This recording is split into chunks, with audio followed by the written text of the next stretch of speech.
guys, Jamie here, and this is from the Heart Live. So I have recently come home from Scarefest, and I had a blast. I I was so distracted by all the shiny things around me. There was so much to look at.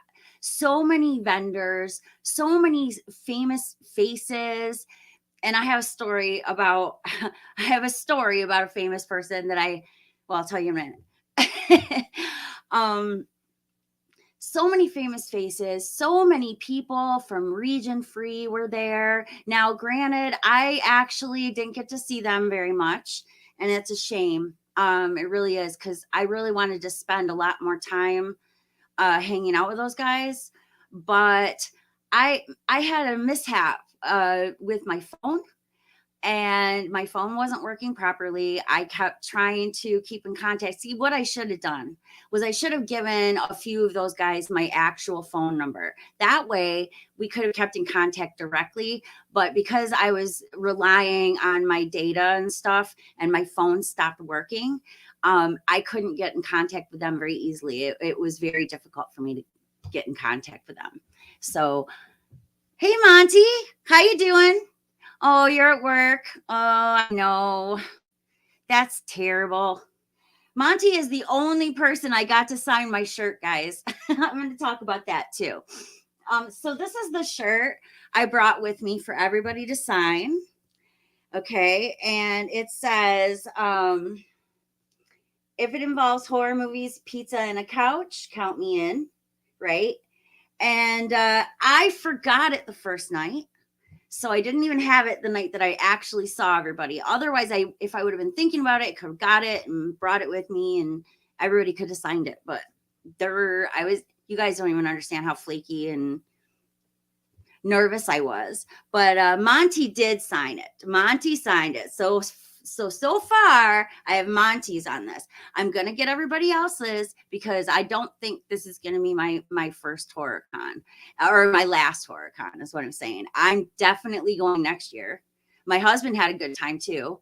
He thought it was hilarious to watch me go around. It was like Disneyland for me, guys. Like, I won't go to Disney World. I won't go to Disney World or Disneyland because I'm scared to death of people in costumes. Really scared of people in costumes. And if I can't see their face, I freak out. But I wasn't like that at Scarefest. Instead, I was excited about it. It was like seeing my favorite characters and then running up to them and going, "Oh my God, I love you!" And you guys will see all the pictures of that when I put out my video. So I got to hug Sam, my favorite little guy here from Trick or Treat. I got to hug Michael because he came up behind me on Sunday and scared the crap out of me. So I hugged Michael. And I hugged somebody else too. I can't remember who the last one was. It's slipping my mind. But anyway, it'll be in the video that I'm making. So I really feel bad though, because my video isn't going to be like everybody else's. My video isn't going to include a whole bunch of footage of hanging out with the guys. And that's a shame, because the whole time that I was with them, I was too busy. I was focused on being with them. I was focused on hanging out and talking, getting to know them. I didn't even think about getting my camera out. And so I only took one photo, and that photo also was taken by others. So everybody's seen that photo. And I was having a horrible, horrible hair night. Okay, guys. I looked terrible that night. I had been, busy running around all day, and I just didn't look very good. But anyway, so I didn't get any footage with those guys, which I'm very sad about. Now, after dinner, I would have gone and hung out with those guys probably at their hotel, except for the fact that when we got to dinner, I started to feel a little nauseous, and then I couldn't eat anything. So I didn't order anything. and I ended up feeling very sick and I left abruptly, and I feel really bad about that, but I like jetted out of there because I knew I was going to throw up. I knew I was going to throw up. I drank way too much Coca-Cola in one day. I cannot handle that much soda in one day. I really drank way too much soda that day. And so I wasn't feeling so well. So I really had thought that, I was still going to be okay and still be able to hang out with them the next day. Except we only crossed paths one time, and I was headed to lunch. I was starved. And so we were headed to lunch, and those guys were just going into the show. This was Saturday. Sunday, I don't think I saw anybody on Sunday from the crew. I might have been the only one left there. I'm not sure. I think everybody kind of left early. I'm not sure though, because it was, you guys, it was so packed. Actually, I did see one person. I saw Uncle Bill. Now, I didn't know it was him because I wasn't wearing my glasses. And if I'm not wearing my glasses and I see somebody, from far away, I can't always tell a person's details on their face. So I wasn't sure that it was him, but it was. And I do wish that I would have walked up to him and said, "Hey, Uncle Bill, what you doing?" Because I was really happy to hear his video the other night about how he enjoyed himself. And he was impressed with how much the Scarefest has grown over the years. And I enjoyed his video a lot. I'm thirsty. Oh, that's nice, Monty. He loved you guys too. He thought you guys were so awesome. Hey, Cliff, how you doing? I should say hi to you guys. Hi, Monkey, and hi, Bud Files. So let's do a little show and tell about what I bought. I'm gonna start out with the really simple stuff. Like, I bought this little mushroom. It's so cute. I thought maybe I could put a candle in it and it would glow, but I put a candle in it and the bottom glows, but the top doesn't. But I have a mushroom obsession. Anybody that knows me knows I love Alice in Wonderland and that I am a mushroom hunter and I go hunting mushrooms. So for me, buying this mushroom was, it was a necessity. And it was handmade, so it's super cute. I really love it. Oh boy, I don't know if I can put that there. Okay. So I bought some bootlegs, guys. Now, I've never done this in my life. I've never bought a bootleg. Now, I'm not saying I don't have bootlegs, because I do. I do have some bootleg movies, and that's because my friend back in the day used to make them. And so I had them, record movies for me and then give them to me on disc. But I bought some Blu-rays here that are, risque. But here's what I got. I got Near Dark. Now I didn't have a copy of this movie. So even though it's not the real one, it's good enough for me to watch. So I'm happy to have it because that's why I want it. I want to watch it. I will eventually get a real one. Eventually. This one, Stone's gonna love. Little Darlings. Now I didn't order the real one and I know it's out of print. So I honestly am super excited to have this one because there's no way I was going to be able to get the real one. There was no way. And I got Dead Alive because this movie is fantastically gory. I'm saying, like, I've never seen anything that can measure up to this movie with how absolutely insane it is and how much gore is in it. And so I want to show this to my husband big time because I love seeing his face and his reactions when I show him stuff that's like super outrageous. So this is going to be fun. I'm going to have a good time showing him that. Hey, DJ, how are you doing? I'm doing good. I just got back from meeting up with everybody at Scarefest, and it was a really good time. I didn't get to meet Piz. I actually think that he was there when I was there. I think he was in his photo op, and I was standing outside of there. but I didn't catch him. But I do believe that I was standing out there when he was at his photo op. I wish I could have met Piz, because I really wanted to meet everybody, you know. And there were some people that I only got to see for like 30 seconds, and I'm so sorry about that, guys. I really am. Okay, so let's move on. I got this. I've always wanted a locket. I've never had a locket before, and this one is Alice in Wonderland. I don't know if you would be able to see that on the camera or not. It's probably, oh, there we go. It's Alice in Wonderland. It's the book cover. And this is my favorite book of all time. So I picked this up.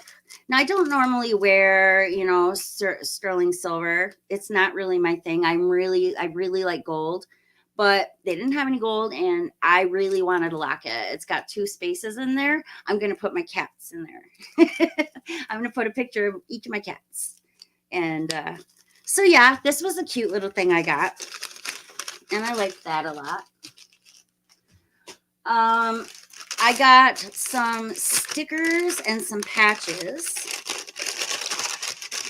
These are all of the smaller things I got. I'm getting to the big stuff, guys. I'm saving the best for last. Okay, let me make sure I got it here. Okay. So, oh, I got magnets too. I got a Living Dead Girl magnet, which I thought was cute, and it's purple, my favorite color. And I got a Sam magnet because I love Sam. He is my favorite. He is my favorite character in all of horrordom. He is my favorite. I just love him. So cute. And I loved hugging him. And he gave me a treat because I follow the rules. Okay, so now on to the stickers. Oh, my husband must have took his already. Or I'm missing something. Did I miss something? Oh, no, my husband must have took his out of here. He got a pumpkin from Halloween 2 that he's going to put on either his jacket or his bag or something. And I'm missing a sticker, and I don't know what one it was because it walked away. I don't know where it went. But anyway, so I got one. I got one of Ash Williams, because I love him. I got one of Patrick Bateman, of course. And I got a Red Rum, which I love, sticker. I got I Love Horror Movies patch. I'm going to put this probably in my jean jacket, or I might put it on my bag that I have other patches on. And this is very special. I love this one. I couldn't believe I found it. But it's a Twin Peaks Red Room with the statue and everything. So I thought that was awesome that I found that. There was very little Twin Peaks stuff, guys. It was hard for me to find anything Twin Peaks, but I did find this, and I found 2 other things, and we'll get to that. So anyway, there is a sticker missing. I don't know where it went. Scott might have taken it out, and his patch is out of here too. So okay. All right. So next, I'm going to show you the t-shirts I got. I figured since I was in Kentucky and it was a college town that I would pick up a Kentucky Wildcats t-shirt. So I got a Kentucky Wildcats t-shirt. I like to support all the places that I go, and I like to have a little souvenir of all the different cities I go to and states I go to. So I really thought this was a good pickup. I really liked it. I also got a Camp Crystal Lake counselor shirt, which I've wanted for a very long time. I was actually going to get one on Piz's store, but I found this, so I just bought it. And I like it a lot. And I got one other t-shirt. It's a baseball kind of tee, which I love. And it has a purple heart on it. This is WTF with like monster teeth and a Band-Aid on it, which I absolutely love. I absolutely love this. And WTF is, it stands for wickedlytwistedfun.com. See, but I like the fact that it says WTF because it can be like what the you know what.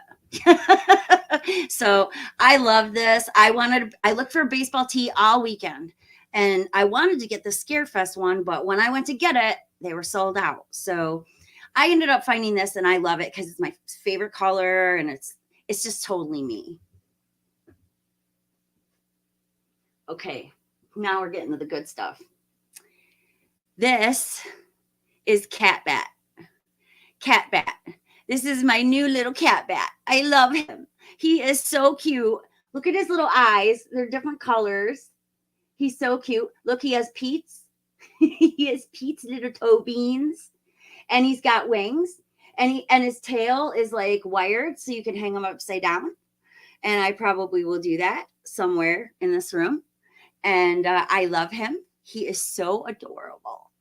And this was the one place that it caught my attention immediately because everything was pink. Everything was pink and purple. And if you, those two colors, well, I'm a beeline right for those colors.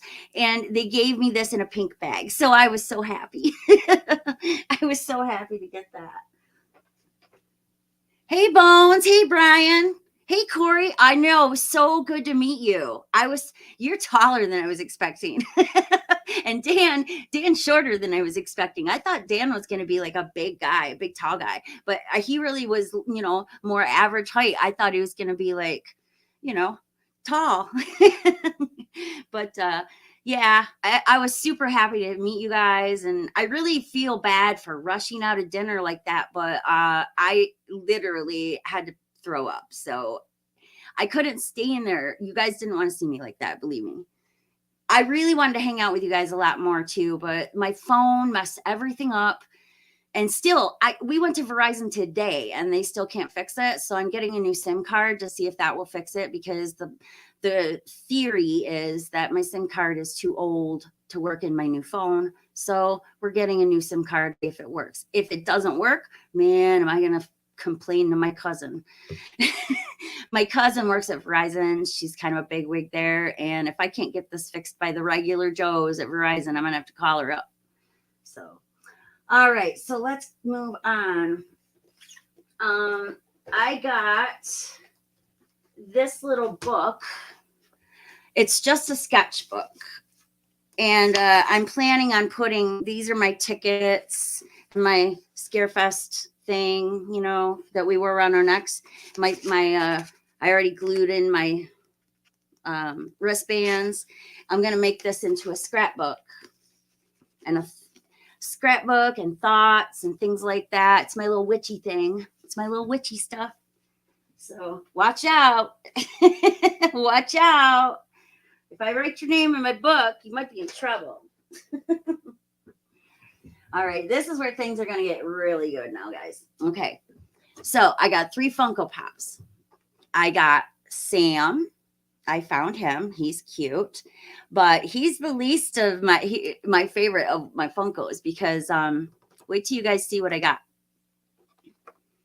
The Coca-Cola is strong. And she kept coming to the table with more and more Cokes. And I was like, Jesus, this is the 3rd or 4th one she's brought. I didn't eat much of even though that queso that was on the table was so delicious.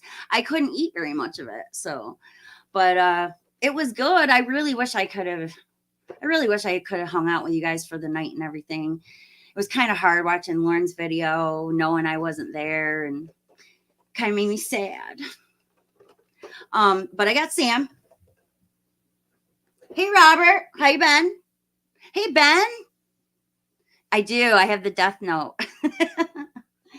Okay, guys, here's, I've been looking now. I want every single Twin Peaks Funko. I want them. I want every one of them. Okay. I already had Cooper. I have Leland, and I have Bob. And now I have Audrey. So I got the Audrey horn. And that was very exciting. And the guy I bought this from, he originally said, I have the log lady. And I was like, get out. I really want the log lady. Please find her. Well, he went hunting for her. He found this. And he found, and you should have seen my face, guys. I almost crap myself. I was so happy when I saw this. He goes, well, I don't have the log lady, but I got this. It's Laura wrapped in plastic. Do you know how hard this is to get? And it was only 15 bucks. And I don't think the guy knew what he had. I don't think he understood what he had here. This was only given away at like a show or something. So it's for him to have this, it's different, it's special. It's got behind, it's not just plain. There's actual picture of the beach behind her. I was so excited to have this. I just, my face was like, oh my God, I can't believe that you have that. And I grabbed it right out of his hand. I said, I want this. So I got the Laura Palmer wrapped in plastic Funko. I couldn't have been happier. This really was probably the highlight of my trip.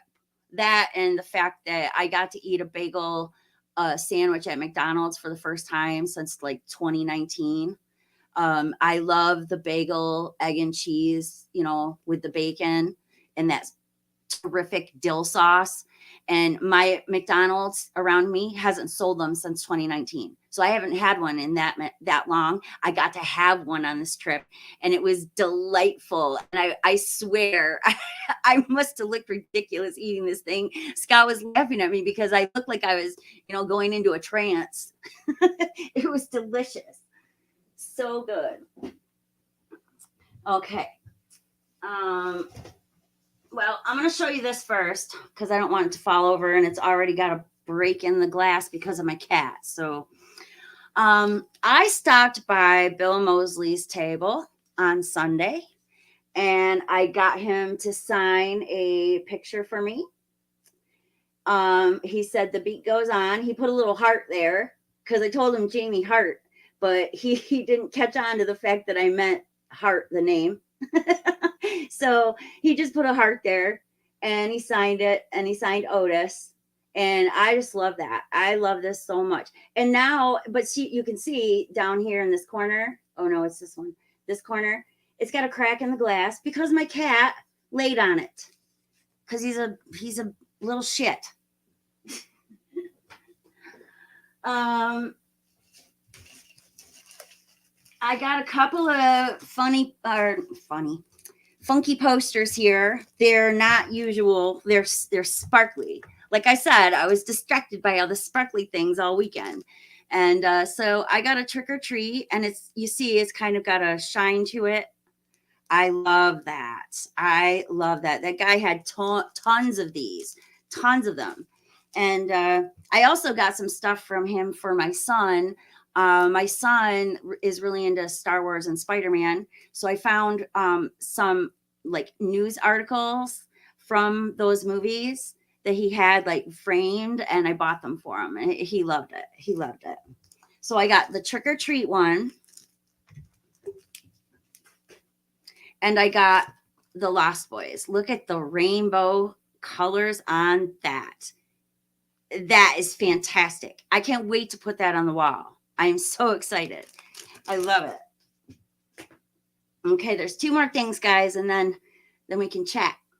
Okay, so I got my picture up with Dee Wallace. There's me and Scott with Dee Wallace. She was super nice. She gave me a hug, and I really like that because, I'm a big hugger. I like to hug, guys. It's just the way I am. I'm a big hugger. And so she gave us a hug when we walked in there, and I was excited about that because the day before, and she remembered me, because the day before, I had her sign my steelbook, and she wrote, to Jamie Hart, bite me, Dee Wallace, and she put a happy face at the bottom. I love it. And I didn't even tell her to write a quote. I didn't tell Bill Moseley to write a quote either. They just did that. So when I heard about Robert Englund charging extra for a quote, I was like, really? Why? Because, I didn't even ask for a quote. And I got quotes from these people. So I don't know. I don't think Robert I mean, if he's doing it because he's an old man and whatnot, I understand, but it's sort of an exploitation a little bit of fandom. So I kind of don't like that. But I kind of made up for it in my own way, guys, because I don't know how many of you know that I'm a little bit of an amateur photographer. And I'm pretty sneaky sometimes, and I snuck some candids, and one of them was Robert England.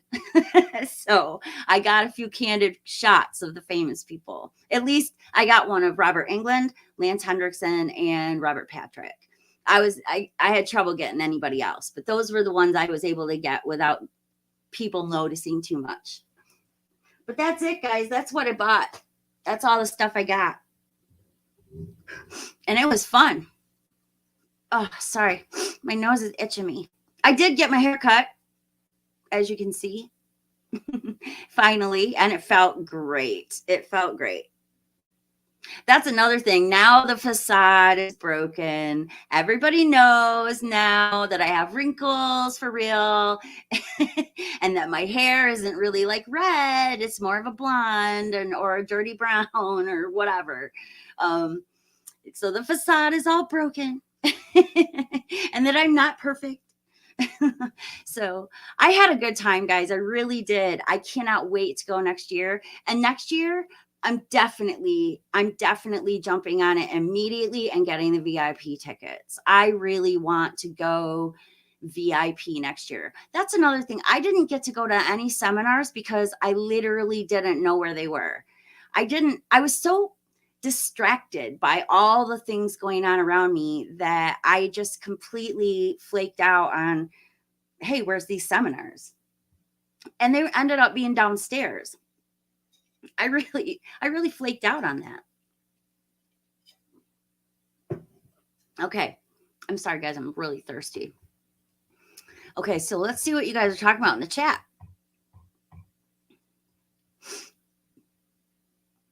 Hey, Robert, how you doing? Did I say hi? In case I didn't, hi. Did I ever watch the movie 1983 Kidco? Kidco. I don't know. I don't know. It doesn't sound familiar.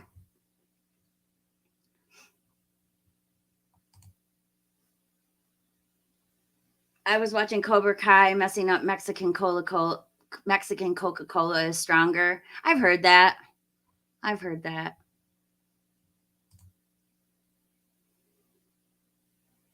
You had comic books? There's a whole bunch of comic books up there, but Scott and his brother got to go through them and get them out of here because I'm tired of them being up in my shelves. I want to put more books there. This is my library. You guys don't know what's on this side of the room. It's my all books. This is my library. I always wanted to have my own library, so I do. Let's talk a little bit about Scarefest, guys, and about what I saw there. So there was tons and tons and tons of vendors. A lot of them were selling similar things. The best thing to do is to walk around, look at the prices, don't buy anything right away, look at the prices and try to find the best deals, because I think probably some of them are overcharging for things. Some places, some of the movies were like $25, and then other places they were like $45. Some places the t-shirts were like, $20. Some of them were like $40, depending on where you were. Something that really bothered me was particular photo ops. They had the Creeper there with his truck. They had the Mystery Machine and Christine. Now, the Mystery Machine was out in the open, very easy to sneak a photo if you wanted to. Wouldn't have been a big deal if you had. But they were charging to do pictures with it. Same thing with the Creeper and the Creeper's truck. They had it behind a wall. You had to pay to get in there to get your picture done. You could sit in it. You could beep the horn. They had all these things that you could do. But I don't they were charging so much for this stuff. Now, and the worst one is coming up here. Christine. They had Christine behind a black curtain, literally, like completely blocked off from being able to see it or take any pictures. If you wanted to see it, you had to like kind of look around the corner, look around the side. They had a bunch of chairs and stuff that you could sit on and look at it, but I'm pretty sure those chairs were for people who were paying for a photo op. Their setup was really cool. They had like a glass case outside with like all of these all the versions of Stephen King's Christine. Every version ever published was in this case. It was really cool. And they had toys and, you know, all these things that were related to the movie, but they wanted an outrageous price. I don't even know what the price is, but I remember thinking, I'm not paying that. I'm not paying that. As much as I wanted to get a picture of Christine, I'm not paying that. I think it's ridiculous. Also, I didn't buy any food or drink in there. I had several different reasons for that. I'm pretty sure it was probably pretty overpriced. One, two, I didn't feel comfortable sitting down at those tables with, you know, all the people that had been sitting there, you know, before me. It made me feel weird with like, you know, the COVID thing and stuff. And I didn't exactly take precautions like I should have before I left. Maybe I should have gotten a booster or something, but I didn't because, like I said to you before, guys, I like to flirt with danger. I really do. So I saw this and I'm like, this is bullshit. You know, because I don't know. We go there as fans. We want to see the things. We don't want, I mean, yeah, I understand. You got to make the money. You want to make the money, make it bigger every year because, you know, everybody's got to up their bottom line every year. But I still felt like they should have given people more freedom to interact with the car. I would have really liked it. Christine is one of my favorite Stephen King books. I've read it countless times. I don't know. I just didn't think it was very fair. Also, like I said, I didn't eat any of the food. I did buy a smoothie outside in the hallway because they had some things going on in the hallway too. And there was the smoothie cart set up and oh my God, they were good. They were so good. They had alcoholic ones. Oh, that's another thing. Story time, guys. So I am flaky sometimes, but I'm usually really, really good at organizing packing. So I really didn't expect to forget anything. Well, we're about halfway down, you know, on our trip. We had just hit Kentucky. We stopped at a bus stop and I wanted to get a cherry Coke. So I went looking in my bag for my wallet and it wasn't there. And so I was like, crap, is it in my other bag? In my other bag, it wasn't there. And I knew darn well that I did not put it in my suitcase. So I was like, oh my God, I left my ATM card at home. I left my ID at home. I left all my cash at home. I was like, this is the worst thing that could ever happen to me. Because I was scared right away that somewhere, down the line, I was going to get carded for something, you know, and I wasn't going to have my ID and I wasn't going to be allowed in the show. And I had all these things going through my head. Silly stuff. But that's me. I am a worry wart. I worry about everything. And when I make a mistake, I get super mad at myself. So we called home. My son found it, took a photo of it, and sent the photo to my husband, just in case I wanted to, you know, show that I have proof. You know, it seems strange that almost 50-year-old woman is like worried about getting carded for alcohol or even cigarettes, but it's happened to me. So I do worry about not having my driver's license with me. But that turned out to be no big deal at all. No big deal. I didn't even want to drink anyway. It really isn't my thing to drink. I'm more of a I like, I like edibles. I'm more of a I'm more of a smoker than I am a, drinker. So, um and one other funny story that I have about me being completely oblivious is I think it was Saturday or maybe it was Sunday. No, no, it was Saturday for sure because it was packed in there. And I'm talking packed. There was people, wall to wall people. You could barely get around. Everybody was in costume that day. There were so many costumes that day. It was really cool to see them all. But I'm only 5 feet tall, right? And so everyone is always taller than me, and I'm never looking up. I'm always looking forward. I'm looking forward so that mostly I don't run into anybody. Well, I ran into somebody and I said, "Oh, sorry," and I just kept going. My husband goes, you just ran into Robert Englund and you didn't even notice." And I said, "What?" And he said, "You just ran right into Robert Englund and said, 'Oh, sorry,' and kept walking."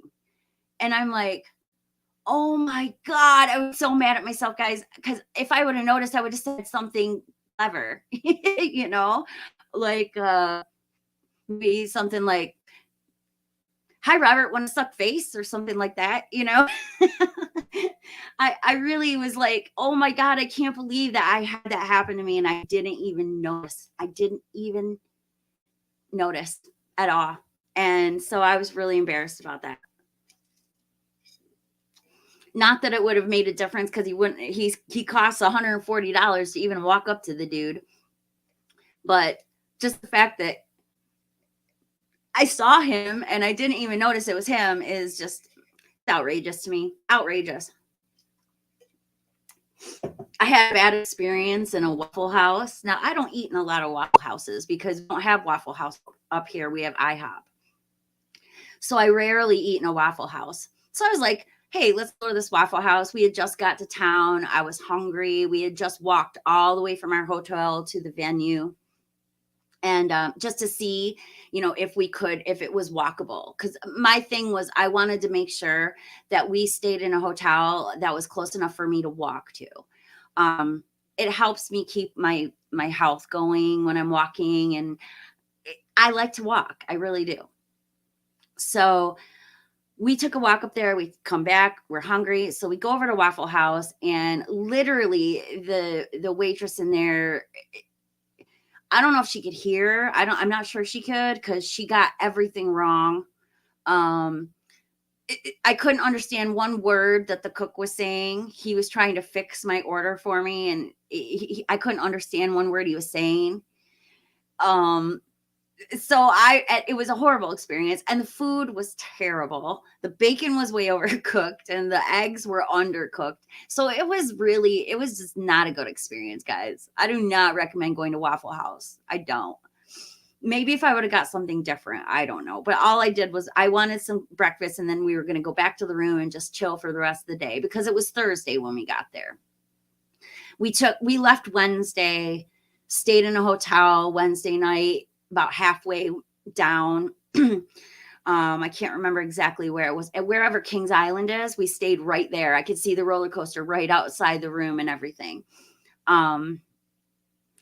So we did that, and then we got there the next day, chilled out, and then the next morning we got up and got ready and went straight to the venue so we could check in, get all our stuff done, and so we wouldn't have to worry about it the rest of the weekend.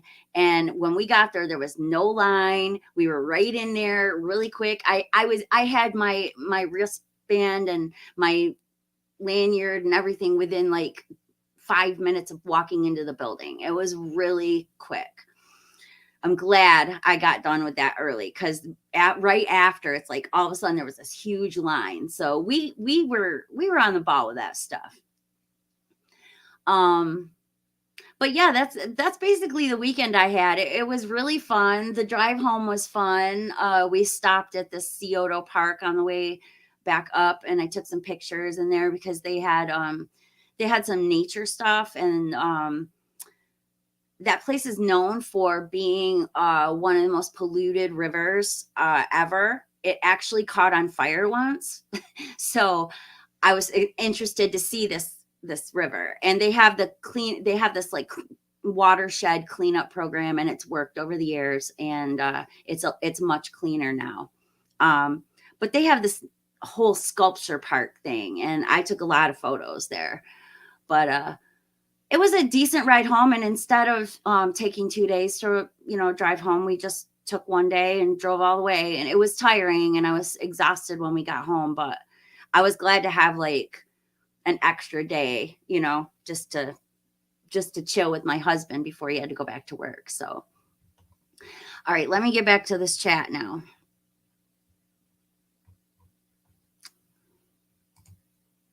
Hey Hobbs, how you doing?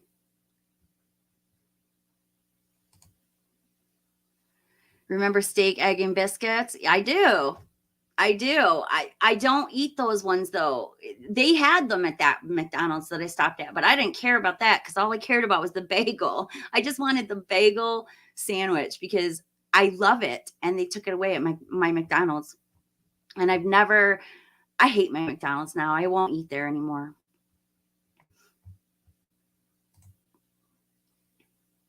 Yeah, they do. I usually get a small orange juice though. Too much orange juices. I don't like all that acid. Gives me atch. I call it atch a day poo-poos if get an upset tummy.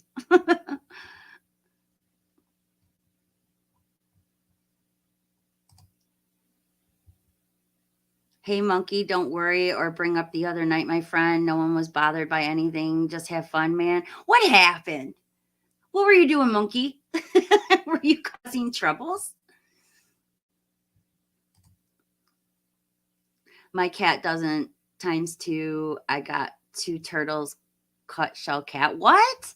what? What? Do you have turtles or cats or both?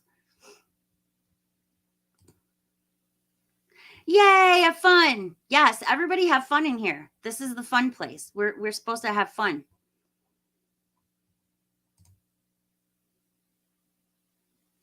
That's good. That's really good. I've been known to take cats from there because, I love cats, and I've had 3 at a time. So I love them. Hey Echo, how you doing?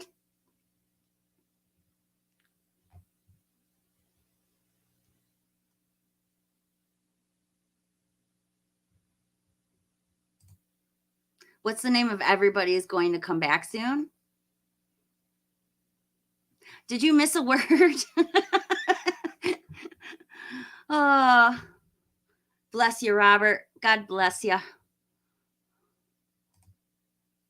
I know, bite me. I love that. That was awesome. I didn't even ask her to do it.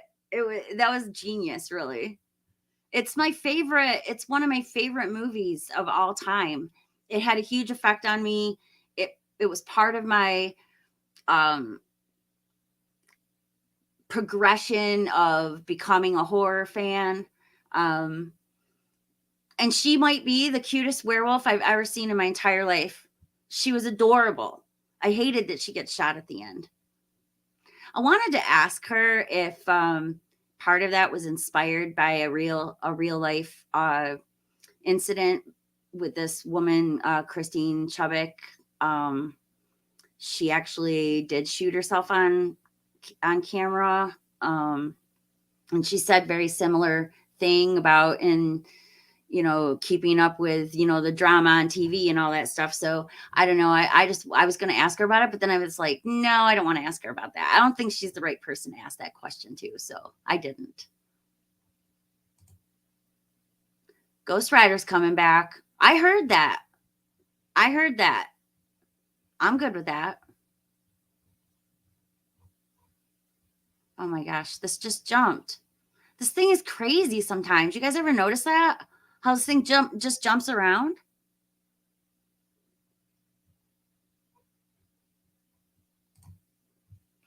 Hey Sean, how you doing?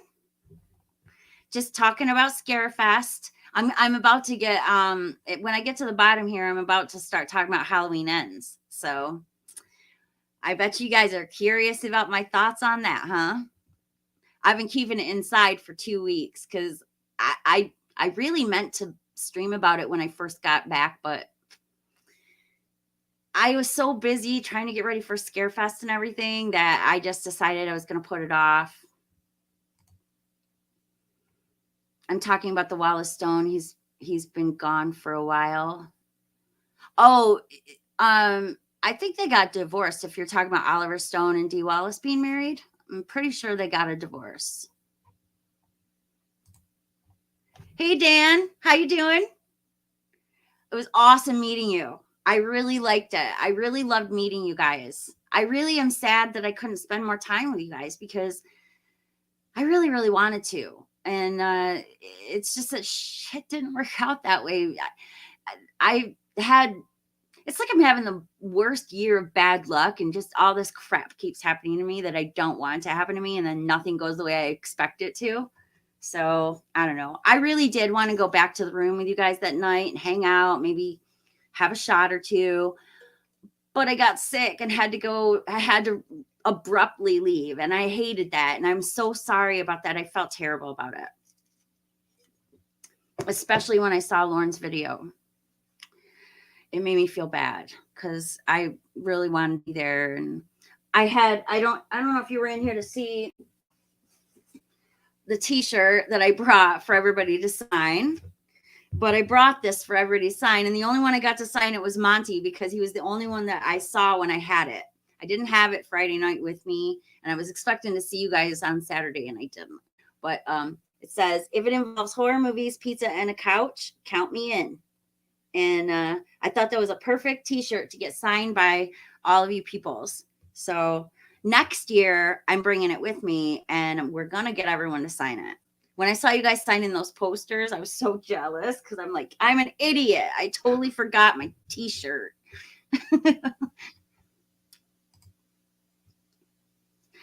Thanks, Sean. I'm working hard on it. I really have been. I'm going to be adding some more stuff. I just got 2 things at Scarefest I'm going to be putting back here on the wall. I'm going to be hanging cat bat from somewhere because I love my little cat bat. I love my little cat bat. Oh, I buried cat bat. Cat bat's buried. Yeah, I'm going to be working on more stuff back here, doing some changes with my Funkos. I'm going to have to get a shelf because now I've got more Funkos. So I'm going to have to get a shelf. I seem to be collecting Funkos, which I didn't expect to be doing, but I seem to be doing that. And it's funny because Cameron started that. If I wouldn't have got that very first Funko, I may not have been all like, oh, I want more, you know. But Cameron sent me a Funko once that I won on his channel in a drawing. So ever since I've been kind of addicted to them. But yeah, I'm working hard on this room. I'm trying to get it looking better, and I'm adding more things here and there. And pretty soon there's going to be a lot more Twin Peaks stuff in the back. Hey, Zombie, how are you doing?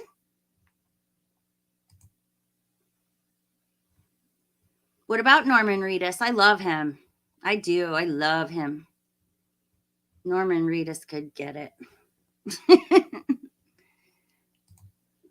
I did see an Art the Clown. There was an Art the Clown there. That's the one I stayed away from. I did stay away from him. And I stayed away from, well, I know Kane Hodder was there. Everybody was saying he was there, but I didn't see him. I know I had meant not to because I heard that he likes to choke people. And like, if he put his hand around my neck, I would freak the hell out. So I usually avoid people if I think I'm going to be afraid. And so I kind of avoided him a little bit. I knew he was there though, but everybody's saying he was really skinny, and maybe that's why I didn't recognize him. But yeah, I did see an Art the Clown there, and he looked great.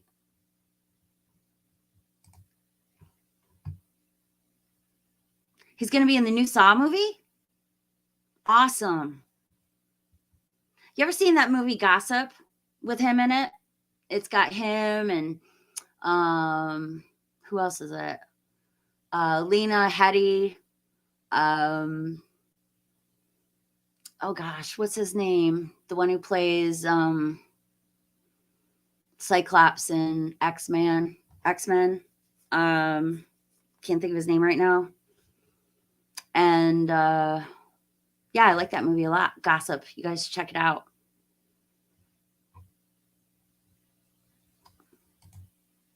Welcome, Jessica. Hi. It's good to have a female in here. I really am glad. Welcome. Christine at TFW. Is TFW Texas Frightmare or something? Was on open convention floor, took pictures outside it, but not in. That's not fair. Why did they block it off? That isn't fair. I was pretty upset over that. I mean, I have this thing. My dad restored old cars, and for me to see that old car would have been kind of important and special to me because my dad absolutely loved Christine, and he loved that car in Christine. So it made me think of my dad, and I was sad that I couldn't get a picture with it, you know? I bet you anything, Norman Reedus, he's going to be in the new Jigsaw movie. I hope so. Took pictures with Clockwork Orange seat or set. I took pictures with them on the Joyce's apartment or house or whatever set from Stranger Things. So I have pictures of me in Joyce's living room. That stuff will be coming out later because my video, I've been working on it for a couple days. It's not like everybody else's video. Everybody else's video is kind of like showing everybody like together and everything. And I didn't get any footage like that, guys, because I was so busy, like just trying to get to know everyone. And I wanted to, give everybody a little bit of individual attention. It's just how I am. And I just didn't think to get my camera out. And I really wish I would have, because it would have been really nice to have some, footage of everybody talking and stuff. And Jonathan, you're the coolest, man. I really like you. And I like your wife a lot too. You guys were cool. I like Christian too. I like you all.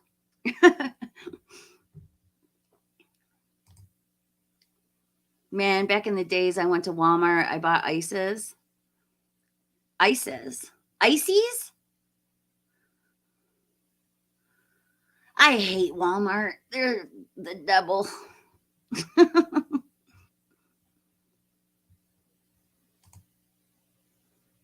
Sometimes you got to hide it in cash. What are we hiding? What are we hiding? Tell me. I like secrets.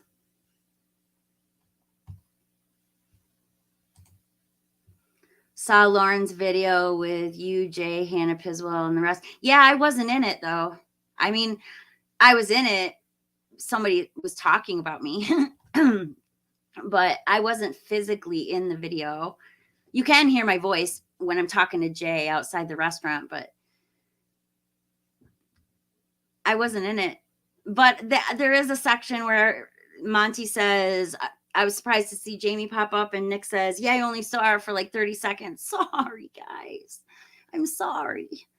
I really wanted to hang out more. I really did.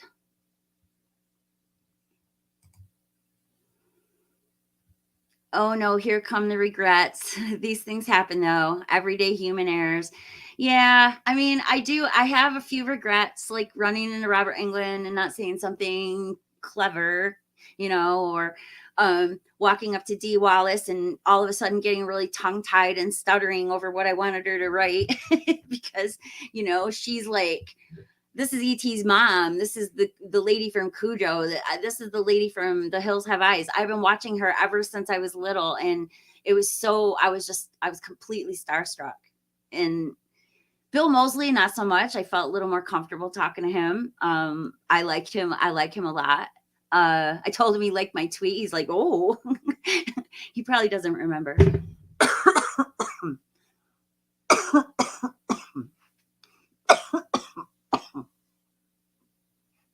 Sorry. Sorry.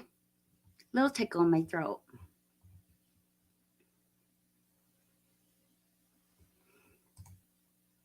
You bought fake wrestling tickets. What? You got ripped off? That's terrible.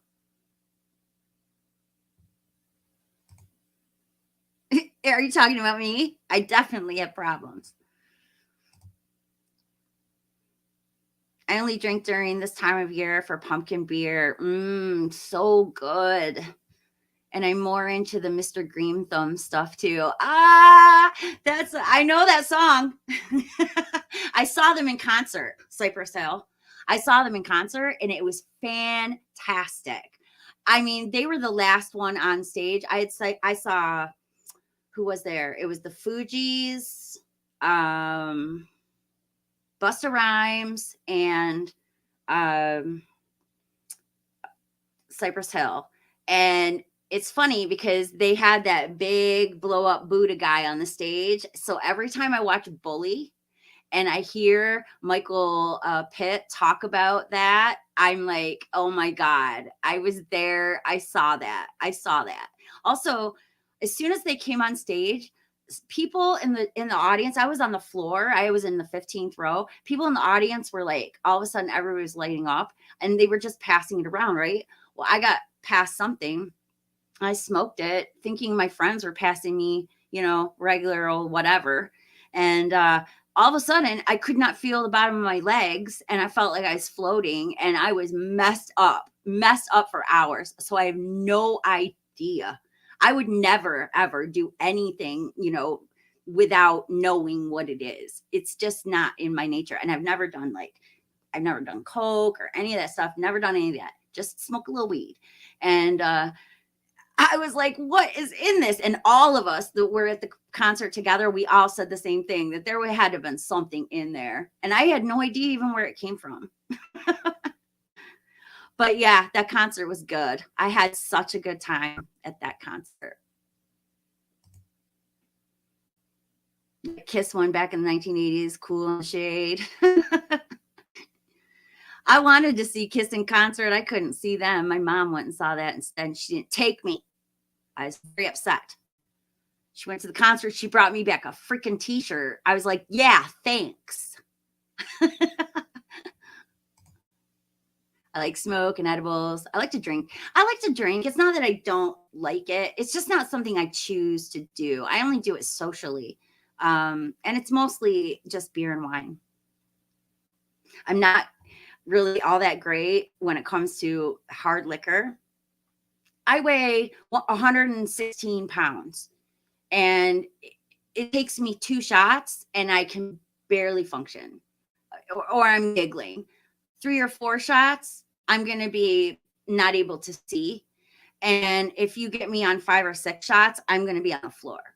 And this has been proven many times. My husband, I remember wanting to go to sleep on a snowbank because I just couldn't make it. I couldn't make it to the car. I kept telling him that. I was falling over in the bar. My friend Roy, all I remember is faces over me. Like everybody's trying to put my jacket on me and I'm laughing and I can't function. And I just remember my friend Roy's face over me going, "You're coming to my house so we can smoke weed." And I'm like, "No, I'm not. I'm going home." And I ended up falling that night and hitting my head really hard on my vanity. So that was kind of a messed up night. Fun one. God, I was in my 20s then, guys. That was before I was married or had a kid. Oh, man, those were the days. You ran into Freddy Krueger, didn't notice. Yes, I did. And I'm devastated by it. I can't even believe it. I would have definitely had something clever to say. He's going to haunt you. Hi, Robert. How you doing? Yes, he might. He can haunt me. Freddie can haunt me. I'm cool with that. I like him. He's cool. We be friends. You know, it would have been cool to say "what a rush" or something to him. You smoke cools? Where's my smokes? Oh, here's a pack. I smoke Newports. Not many see me do that. If you were at the show though and you saw me outside, you probably saw me smoking a cigarette. Now Freddy's gonna get you in your dreams. I know. Uh, I'm gonna have to come up with a dream power. What's gonna be my dream power? What should my dream power be, guys? Think of a good dream power for me. Was it stinking good or stinking delicious? I mean goodness. What? Oh, you're so funny, Robert. Hey Phil, how you doing? You know, I was looking for Billy stuff the whole time at Scarefest. I found very few uh Saw related things. I did see one kid dressed up as Billy on a tricycle, though, and that was absolutely fantastic. Wait, hold on. We chatted about Scarefest. I'm a horror fan, so I'm in. Yeah, you know, it was so fun. I mean, I can't wait to go back next year. And I'm definitely going to be jumping on the VIP tickets right away because I want the swag bag. I want, you know, the to be in the hotel that's like right there. I want to be able to meet all the people ahead of time and the line skips and all of the fun things that come along with it. So I definitely am next year going to be getting the VIP tickets. And honestly, getting the VIP tickets probably would have cost me less in the long run than this whole trip cost. It was definitely not a cheap trip. When I saw the hotel bill alone, I was like, holy moly. It's a good thing my husband has a decent job. How many high people? I mean, drunk people. There was a lot of people walking around with those alcoholic smoothies, but I didn't see any like major issues. Nobody stumbling around or anything like that. Now, whatever was going on in the room, you know, with the guys, I think there might have been some things going on in that room. I'll tell you. I know they were doing shots.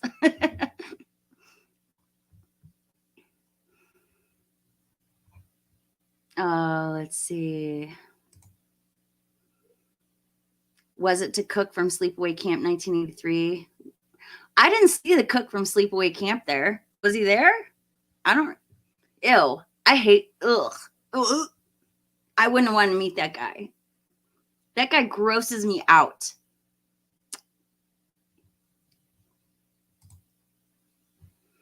I used to walk a few miles every other day to rent movies. After video rental ended, I became lazy. Yeah. Yeah. I miss those days. I do. I miss those days. And you know what else I realized that I missed when I was in the hotel room is I miss having like regular cable because I was really enjoying flipping channels. I've forgotten how awesome it is to flip channels and just find something that way. It's so difficult now when you just get a list of a bunch of names of movies and you're supposed to just pick one based on the name. Whatever happened to flipping channels, stopping for a minute, watching it, seeing if you might like it, and then if you don't, you just move on to the next one. I miss that. And these kids today, they don't even know what, I don't even know if they know what that's like. I really miss surfing channels.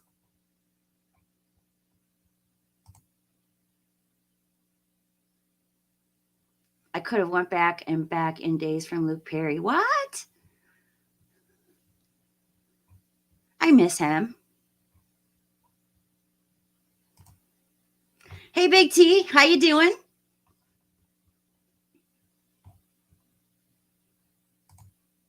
You were trying to say turtle shell cat.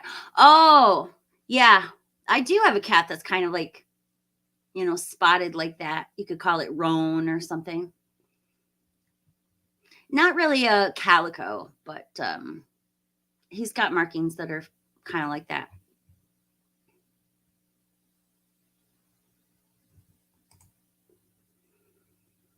You could have done Halloween Hunt at Kings Island too. I didn't even think of that. Big Crack Rack, you were there, right? Did you see me?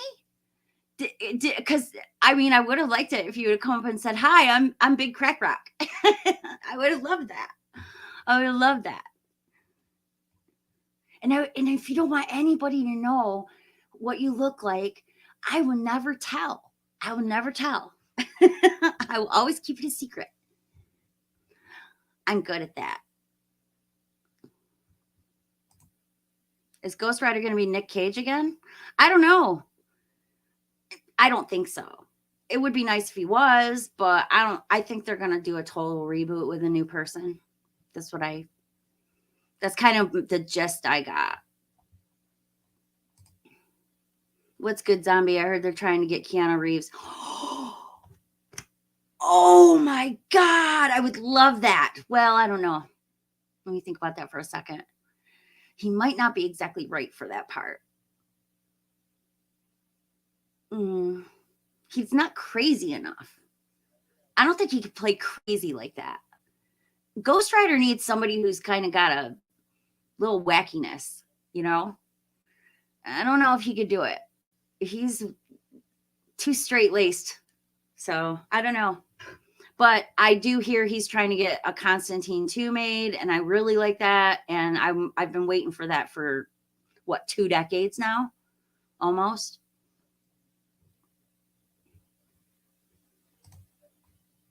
What are they going to do? Michael Myers Remains.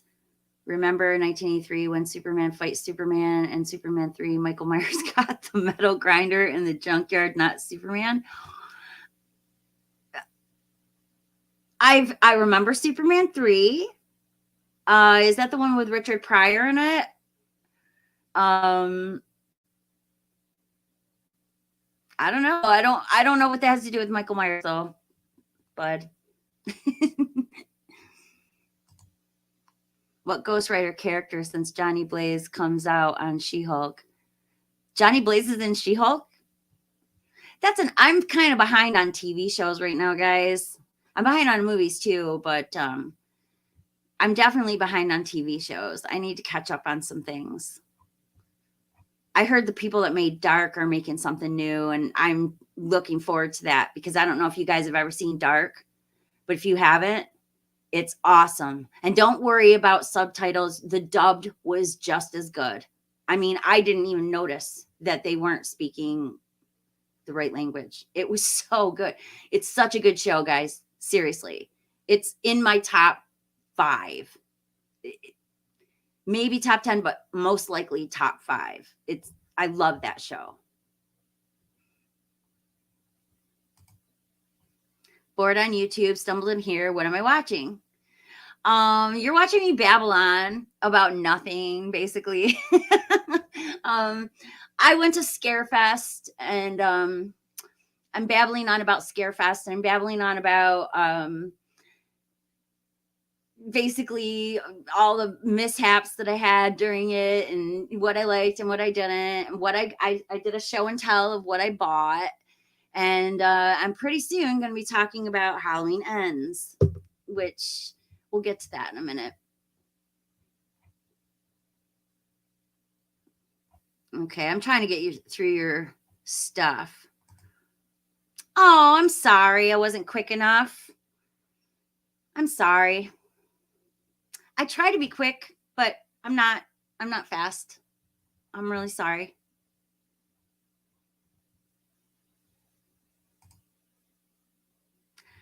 What? Your mom used to go out with Elvis? Get out of here. She did not.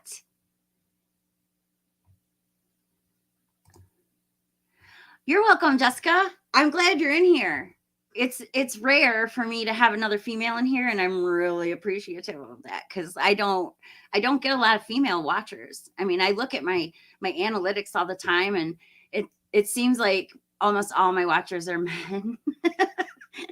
I don't know if that's just a symptom of being part of the horror community or what, but I think we need more females in the horror community. So I'm always looking to, more people, more females join up in this horror community because we need to be all sticking together.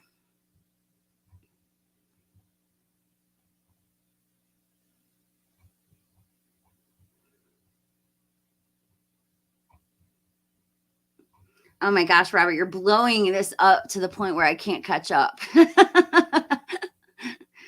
uh,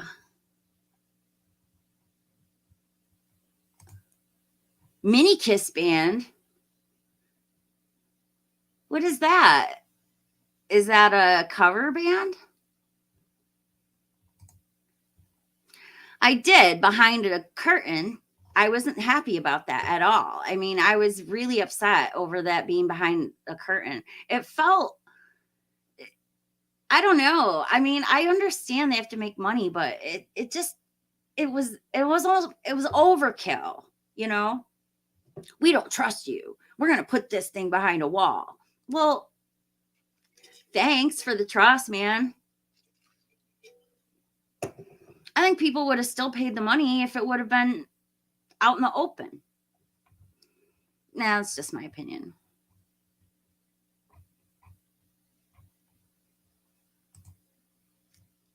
I am. It's I don't smoke a lot. It's not something that's prevalent. I smoke maybe a quarter of a pack a day. I'm on Wellbutrin, which helps me not smoke. That's not the reason I'm on it, but that's one of the side effects that I get from it. So it really isn't. I don't smoke as much as I used to when I was younger, but I do still smoke, and I don't do it in front of people. I don't usually do it on my streams, and I would have to be really, really stressed out or upset about something to smoke in, on stream or in front of people. I don't smoke around my family, you know. I keep it pretty personal. I want to party with Jamie. Also, new parts are such a bland looking box. Yeah, I know. I like green though. Green is a good color. It's like my second favorite color. So I always gravitated towards the Newports, mostly because when I was growing up, the person I idolized smoked them, and she gave me my very first ever cigarette. My mom was pissed when she found out about that. But she did give me my first ever cigarette, and it was a Newport. And pretty much ever since, and I'm not going to tell you how old I was. I'm not. Um, but pretty much ever since, that's what I've smoked. You could be a siren, lull people with a song. Maybe if I can ever get my voice back to what it used to be. I mean, these songs that I post now were recorded, about a decade ago, and when my voice was still okay, before I started to get the goiter. And because I've got lumps on my throat, on my thyroid. It pushes on my vocal cords, which is why I always sound hoarse, and I always sound, like I got a little, guttural kind of sound to my voice. Um, it's because of those nodes. Now I could get them removed, but that will still affect the way I sing. So I think it's just best that I try to figure out a way to sing and with the pain. The problem is that I don't have the range I used to, mostly because it hurts so much to try to hit the higher notes. And that's a shame. That's a shame for me because believe me, it has changed my life. I've been grinding my teeth for about 2 years because I used to sing all the time, like all day, every day, no matter what I was doing. I was humming a tune, singing a song, doing something, music. And ever since I haven't been able to sing and I have to be quiet, and because it hurts too much, I started grinding my teeth. This is something I used to do when in my crib when I was a baby. Sing. I would hum Beatles songs from my crib. So it's really something really ingrained in my personality, and I'm sad about it.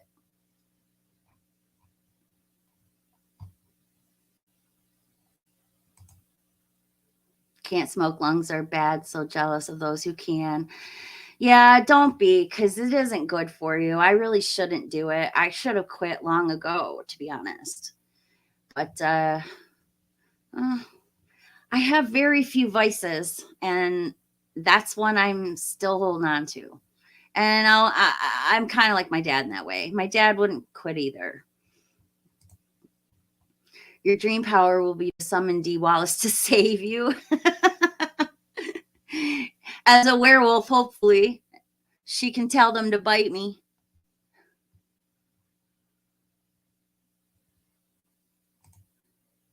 Amazon Fire Stick to watch a good copy of Terrifier 2. I have not watched Terrifier 2 yet. I haven't seen Barbarian yet. I've seen Halloween Ends, and let's start talking about Halloween Ends here. I loved it. And I mean, not like Halloween Kills. That's a totally different experience. That was a totally different kind of love. I loved Halloween Kills for its brutality, for its absolute insanity. It was completely out of the park nuts, and I loved it. The brutality was, I love that stuff. It makes me giddy. I giggle and I laugh and I squirm in my chair, you know? Now, Halloween Ends gave me a little bit of a different reaction. It was a little slower, but it was written so well, and the character of Corey Cunningham is so deep, and so he is literally one of the best characters in the series now, because I can't I was so conflicted about how I felt about him, because one minute I was like sympathetic and empathetic, and then the next minute I'm confused and upset at his anger, and then the next minute I'm like, stop acting like that, and then the next minute I'm like, oh, poor guy, so it was like this roller coaster of emotion that it was sending me on. Now, that's the point. That's the point of a movie, is to make you feel something. This one made me feel a lot. I know I don't understand. I don't exactly look. I avoided all of the people talking about it before I went to see it. I did get the gist that there were a lot of people out there who didn't like it. But I tried not to, like I said, I didn't want to know anybody's opinion, because I want to go in there completely blind, completely fresh, no influence from anywhere else, because that's how I come up with a what I consider to be an honest opinion. If I allow myself to read other people's opinions, or watch videos and listen to other people's opinions on it before I even see it, the chances of them having an effect on I'll have a prior notion, of what I'm going to see. And that to me is what ends up messing things up for me. I don't want a prior notion of what I'm going to see. I don't want that, because then I can't properly judge it. I want to judge it. I want to judge the art based on what I'm looking at, not based on what I thought I was going to see. So it was hard for me to avoid the spoilers and hard for me to avoid everybody's videos, but I did. And I was glad I did, because I went in there and I was like, I have no idea what I'm going to see right now. I have no idea where the story's going. I have no idea what to expect. And sure enough, I absolutely loved it. It is the deepest of all of the Halloween movies. It was so deep. I don't know what is upsetting people about it. I don't understand. Sometimes I think that maybe people start to say they don't like something because it's a popular thing to say. I'm not really sure that they even, if you ask them specifically, what did you hate so much? What bothers you so much that you think this is the worst movie ever made? I don't think they're going to be able to answer clearly, because I honestly think that they don't really even think that. Either that or they didn't pay attention, because this is the deepest of all of the Halloween movies. I loved the conflicts, the relationships, basically the gist of it to me is it's almost like Hereditary. It's basically telling you that trauma is passed down from person to person, and it can be in many forms. It doesn't always have to be from one person to another person. It can sometimes be from one person to many people. Michael's effect on the entire town was for everyone to be afraid. And when everyone's afraid, they start being mean to each other. And that's why I think that there was all this. I want to rewatch it so I can get all of the details, because I was discussing this earlier with someone and I didn't remember this part except for one little thing. They had asked me about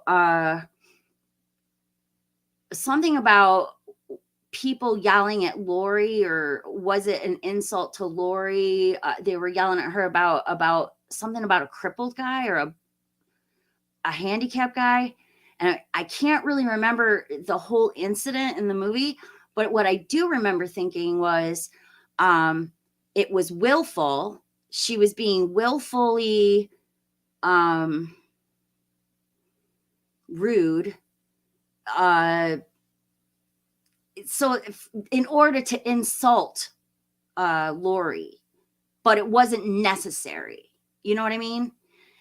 The same thing with that kid's dad being mean to him, and then that kid was mean to Corey, and then Corey called him on it. You know, he said, I saw the way your dad treats you. I saw the way your dad treats you, and you know, I know why you do what you do. And that kid got pissed. You know why? Because if you hold a mirror up to someone who doesn't want to see the reflection, who doesn't want to see the truth, they're not going to be happy. And the problem is that when you try to explain to people and you talk to them about trauma, a lot of people are embarrassed by trauma, or are embarrassed by feeling bad, or embarrassed by being angry, or embarrassed by being afraid. And they take it out. They use it all the wrong way. They use all the wrong emotions. And I honestly think that is what all of these movies have been working up to. They're trying to tell you, that there's something wrong right now. There's something wrong with us. And a lot of it has to do with a collective trauma. Collective trauma, you can't think straight. You can't make proper decisions. I honestly believe that this is true. And the people that wrote this movie, I think, see it. There's a collective trauma going on in the country, and everybody's mad at the wrong people for it. So I kind of think that that's why Laurie Strode, that's why Jamie Lee Curtis was saying that people were going to be really pissed off, because she knows people don't want these types of messages. The thing is, everything you watch and everything you read and everything you do has a message. There's no point in even speaking. There's no point in anything without a message. Everything you say has a message, right? Why even talk if you don't have a message to say, So, and especially art, you don't make art without saying something.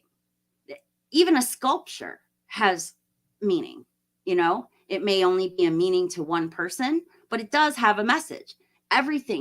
All art has a message. So this idea of I don't want my movies to have messages is just like, what? How do you have a plot?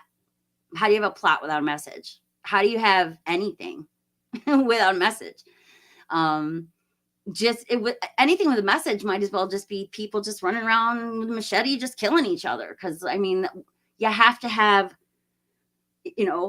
3 acts, 1, 2, 3. There has to be conflict. There has to be all these things. And that is all part of a message. So I know a lot of people might not like what I'm saying, and that's okay if you guys don't agree with me. This is just my take on things. And this is how I think and how I view the world.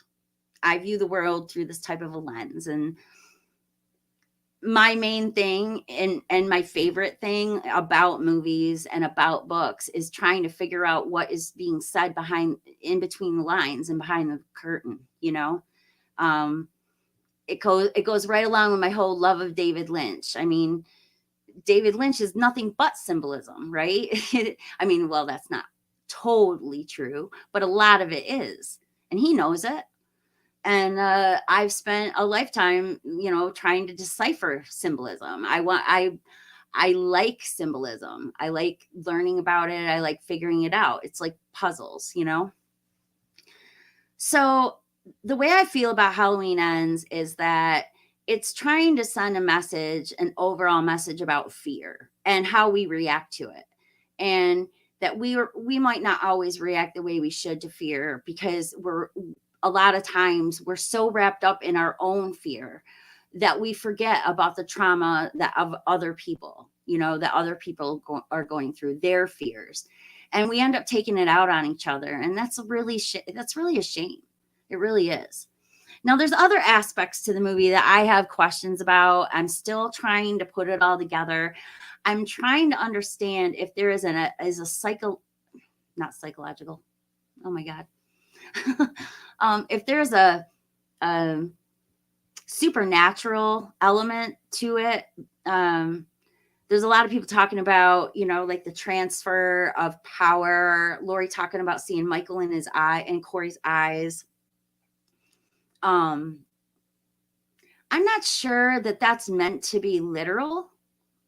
I haven't figured that out yet. This is going to take me a while. This movie has a very Lynchian quality to it, where I need to watch it more than once to pick up on all of the little nuances that are going on in it. I think that I know people don't like Danny McBride, but I'm giving him a standing ovation. I'm giving him a lot of credit, because honestly, the writing in this one is good. And the cinematography is fantastic. I was interested the whole time. There was never a time where I wasn't like glued to the screen trying to see what was going to happen next. The end fight is phenomenal.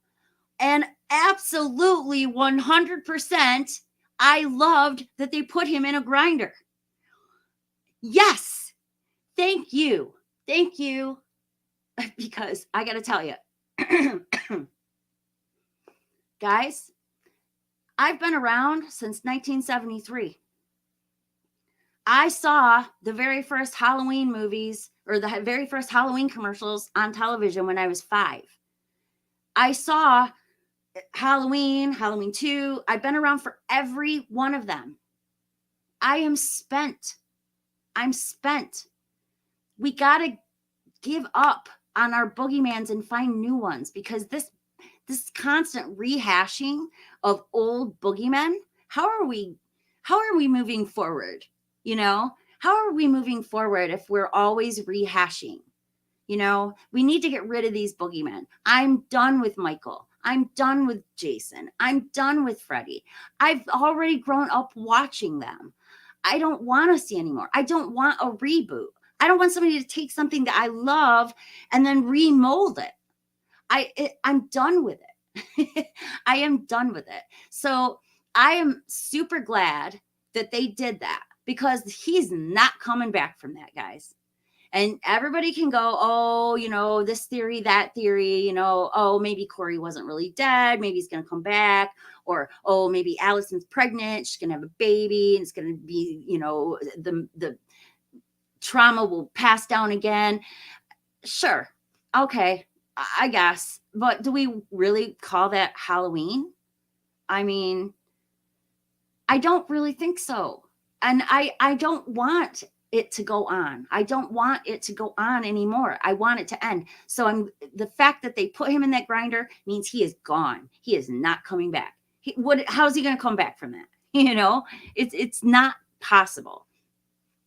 So I was very grateful to David Gordon Green and Danny McBride and everybody else that was involved for putting it together the way they did.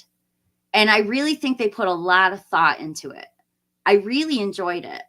And my husband, who really he's not a big horror movie person. He's not even a really big movie person. He likes comedies. Even he was glued to the screen interested in everything going on. He's gone to every Halloween movie with me ever since. It's tradition. If a Halloween movie comes to the theater, I go to see it. It's just the way it is. And he knows that. And he goes to all of them with me. And he doesn't, I mean, he's never really enjoyed it until I saw his reaction to this one. And I could tell that he really did like it. He was interested in what was going on. That tells me a lot about how good it really is. And I think that as time goes on, more people are going to latch on to it and say, yeah, maybe I misjudged it. Or, yeah, maybe I was a little bit wrong and I liked it a little bit more. Or maybe as people, watch it a few more times, they're going to like it more. Just like I have done with The Matrix 4 a little bit. The first time I watched The Matrix 4, I was irate. I was pissed. I didn't understand. I did not like it. I'm still not a fan. Okay. But I've watched it 2 more times since then, and I'm appreciating it in a little bit of a different way now. I see other things. Like, it takes me sometimes a while when I'm watching a movie. I've got to pay attention to things in the background. I like it when they make references and callbacks. I like to pay attention to the details that are going on that hardly anyone else is noticing. So I'm noticing that this movie has pretty damn good cinematography, The Matrix 4, and that the story isn't quite as bad as I originally had thought, but I still don't. I'm not going to give it 5 hearts. It gets 2. It gets 2 hearts, and that's it. Because I'm never really going to like that as much as I like the original trilogy. But I'm not gonna trash it anymore and say I hate it either, because I really don't. I really need sometimes to be able to absorb stuff before I really can tell if I like something or not. So when it comes to Halloween, and when it comes to Halloween Ends, Halloween Kills, Halloween 2018, and this particular timeline, I think it's my favorite of the timelines. Going from 1 to 2018 to Kills to Ends. It's been my favorite. It's my favorite timeline now. I never liked the Thorn trilogy. I could not stand it. I went to see 4, 5, and 6 all at the theater. 4, I hated it. All my friends hated it. None of us liked the mask. I remember us all coming home and bitching about the mask because it took us out of the movie. It took me out of the movie. The mask being different, it took me out of the movie. Now, as I watched it more and more and more on HBO, I started to grow. It grew on me, and I've seen it enough times, and I know all the details, and I got used to seeing the mask being a little bit different. The same with 5. The mask is terrible. I don't particularly enjoy it. 6 I enjoyed a little bit more, but I think that's because I love Paul Rudd. Paul Rudd is so cute. I just love him. So I never liked the Thorn trilogy. Now, if you go by the Strode timeline, where it goes 1, 2, H2O, and then Resurrection, I like 1 and 2. I like H2O, even though H2O is cheesy 90s crap. Okay, it really is. It's cheesy 90s crap, but that's okay. I like cheesy 90s crap. Resurrection, I know everybody hates it, but I like it for my own reasons. I love Busta. I really do. I like that he does karate on Michael. I think it's hilarious. And not like in a way where it makes me mad. I mean, I'm more delighted by it. I'm delighted by the fact that Michael sees himself telling himself to go away, and he does. I mean, I liked it. It's stupid, it's dumb, but it's fun as hell. Okay. So I really do like that one. So I like that timeline as well. But this timeline I really like it. I really, really like it. And this now I think is going to be my favorite way to watch the Halloween franchise. I mean, I'll watch the other ones too. It's just that I'm going to enjoy watching it this way better. So I liked Ends. I'm gonna give it five hearts. Ends. Kills got five too. 2018 got four. So I really do like it, guys. And I was never, ever so attached to the original timeline that I wasn't willing to give the new stuff a chance. So that's how I feel about it. All right. Now that I ranted on about that, let's see. It is. Surfing Channels is old school now. Hotels do. In my hotel room, I had cable, a couple HBO channels, and all the regular channels and stuff. And I hadn't watched Food Network or anything like that in a really long time. And I was enjoying that a little bit. I really did. I really liked it. I really miss that form of finding things to watch. You do? I bet your bill is outrageous because that's what made me get rid of cable. Was our bill was outrageous. I mean, my husband did some research into it, and it turned out that we were paying the same amount of money for our cable that all the richest people in the county were paying. And I'm like, but we're not really rich. I mean, we're not hurting, but we're not really rich. So for us to be paying that was just absolutely outrageous. So we tried to work a deal out with them and they just weren't willing. So I just said, screw it. Let's just get rid of it and we'll do it like everybody else does.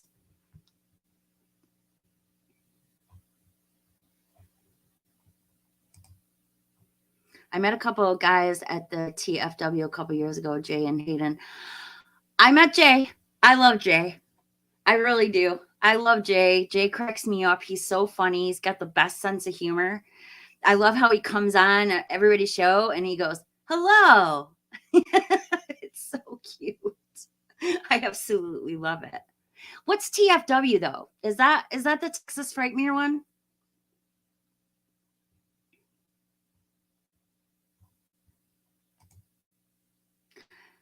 You weren't there, right? Excuse me, guys. You weren't there, right? Oh, yeah, you said no. Texas Frightmare Weekend. That's what that stands for. Okay. Awesome. I'd like to go to that too. I've never been to Texas. That's a state that I've not ever been to. I've been to a lot of states so far. My goal is to travel to every one of them at least once. So I wouldn't mind going to that. I don't think I'm going to make it to it this year though, because I think I kind of, I exhausted our money on that one. And also in February, I'm going to be going to my husband's work expo. I'm not sure where it's at. I want to say it's in San Antonio, but I'm not sure. I prefer it when they go to Vegas. I love the Vegas trips, but I've never been to San Antonio, so I imagine I might go with him on this one. I don't go to every single one of his things, but I do go to a lot of them. Especially if he's going someplace where I've never been, like Hawaii. I got to Hawaii once. I did not want to get on the plane and come back home. I thought that place was heaven. You get off the plane outside, it smells awesome. It's like coconut, banana, and plumera all hitting you in the face at one time. That saltwater air, and it's beautiful. The airport is beautiful. They give you a lay when you get off, just like they show in movies and the TV.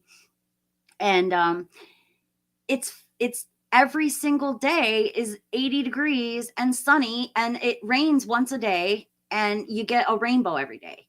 So it's absolutely fantastic. And I loved climbing Diamond Head Crater. I thought that was so fun and so interesting, but I couldn't go all the way to the top because I started to freak out. My husband actually did. He got all the way to the top of that crater, but I couldn't go up there. I got to the almost the very top, and then I looked down and I was like, no, I'm not going any further. I'm not. But it was okay. I didn't need to go up that high to be satisfied. So I stayed there, waited for him to come back down. But it was really cool because the whole time you're walking up, you're walking on ancient lava flows. It's absolutely fantastic and fascinating. I'm a real science geek, guys. I don't let a lot of people know that, but I am a total science geek.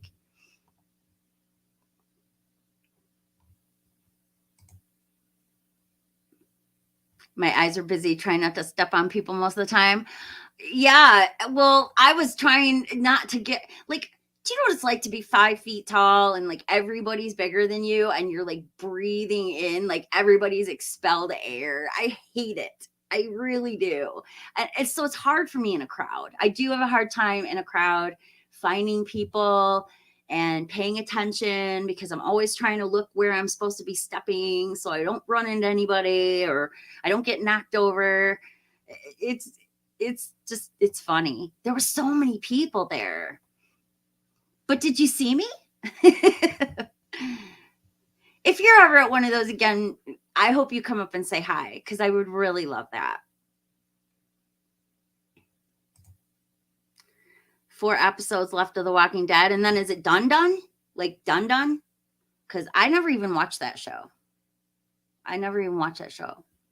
My son is watching Breaking Bad for the first time right now. He's about at season 3, maybe getting into season 4, and it's fun to see him react to it.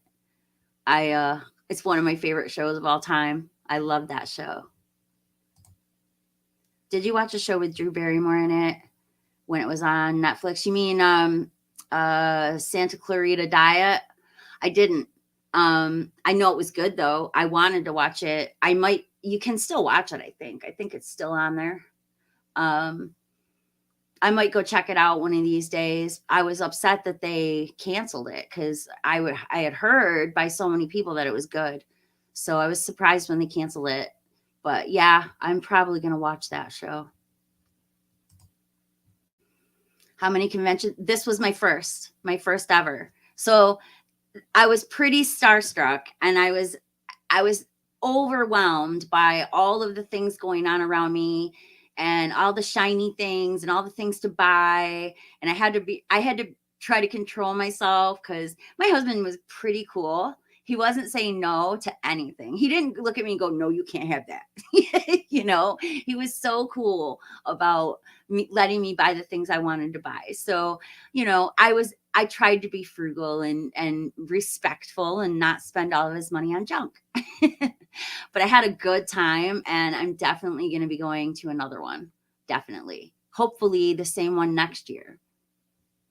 And hopefully next year I'll get to see everybody more cuz I really feel bad about that. I really wanted to spend more time with everyone, but it's like I was having all this bad luck. My phone wasn't working, so I wasn't able to keep in contact with people properly. And then I got sick the one night I was with everybody, and that was disastrous. And oh God, I'm like a walking bad luck this year. I mean, everything that's happened to me this year, I got bit by the spider, I got hit on the head by a log. Um, what else has happened? I know there's more. I just can't think of it all. Oh, I fell off of the picnic table outside and hurt my leg. I had a big bruise on my leg like half the summer. So, yeah, I'm just like a walking disaster right now. Me too. Me too. Hey, Ghosty. Boo. Aw, there's my Jay. Hi, Jay. Hello. Oh, yeah, it was so fun, guys. It really was. You guys are all saying hi to each other in here. That's it's great. I love it when everybody loves each other.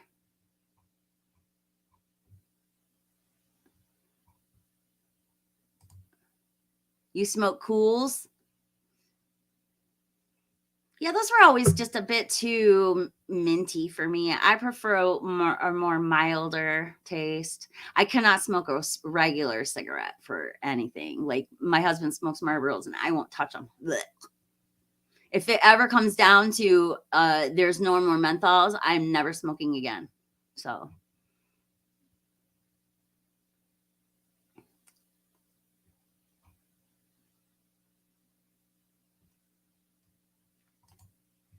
hey Jess, how you doing?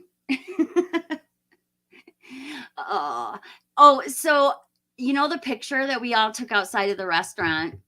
My husband was taking them not only with my camera, but he took a couple with his phone. And we found out that if you like press on it and you hold it, it plays like a little like few second long clip.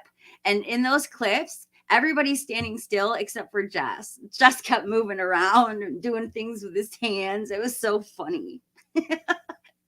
I loved it. I'm hoping that he can send them to me and I can show you guys that. We weren't sure if it would work the same way. So if he sent them to me on the computer.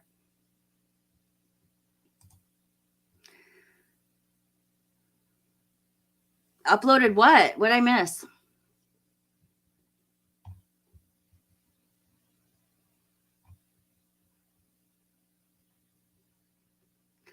I'm trying to keep up with you guys. It's like really hard to keep up with you guys sometimes because I want to answer each question and I want to make sure I'm not missing anything. Trying to give everybody equal attention. Jamie was less traumatized after Michael is out and about and just having killed her daughter than when he was locked up in a mental ward for 40 years.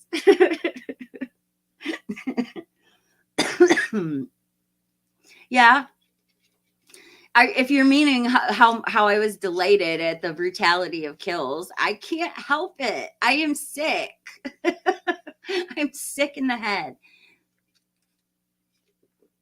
My friend Carrie, she wrote to me on Facebook today. She saw all my photos and she goes, "What is going on? I can't believe you're hugging people in a costume." And I told her, I said, Scott said the same thing, but I wasn't scared at all. Instead, I was excited and happy and I kept running up to them wanting to get my picture taken with them like they're Disney characters. It's really kind of funny. I did miss getting one with Freddie. I wanted to get one with this Freddie guy who kept walking around like the first day. I could tell he was going to come up and scare me because when I was waiting in line, he like walked up really close to me and just like gave me that, like, I don't know. I got that feeling off of him like, oh yeah, I'm going to scare that girl later. And sure enough, we're standing there and I turn around, and he's right there. And I did a like that, but I didn't scream. I just laughed. And my husband's like, every time somebody scares you, you laugh. And I'm like, I know. I'm not scared the same way these people. Now, if you take me to Disney though, I'm going to freak out. I can't, I'm so scared of these smiley faces. I don't know who's in there. I don't know who is in the other ones either, but I'm not as scared of them. I'm not scared of them. I'm only scared of the smiley faces and stuff at Disney. I don't trust Disney. I don't trust their smiley faces. I don't trust mices or mices.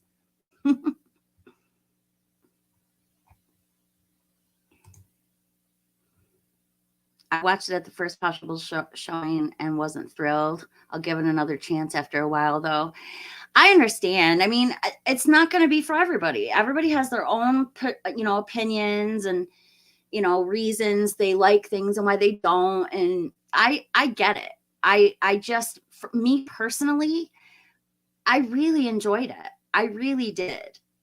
I like the depth that was occurring, the depth in the storyline, the depth of the relationships in that movie. I really felt for Corey. Even though he went bad, I didn't see it as his fault. I think he just lost it. He just lost his shit because he'd been bullied.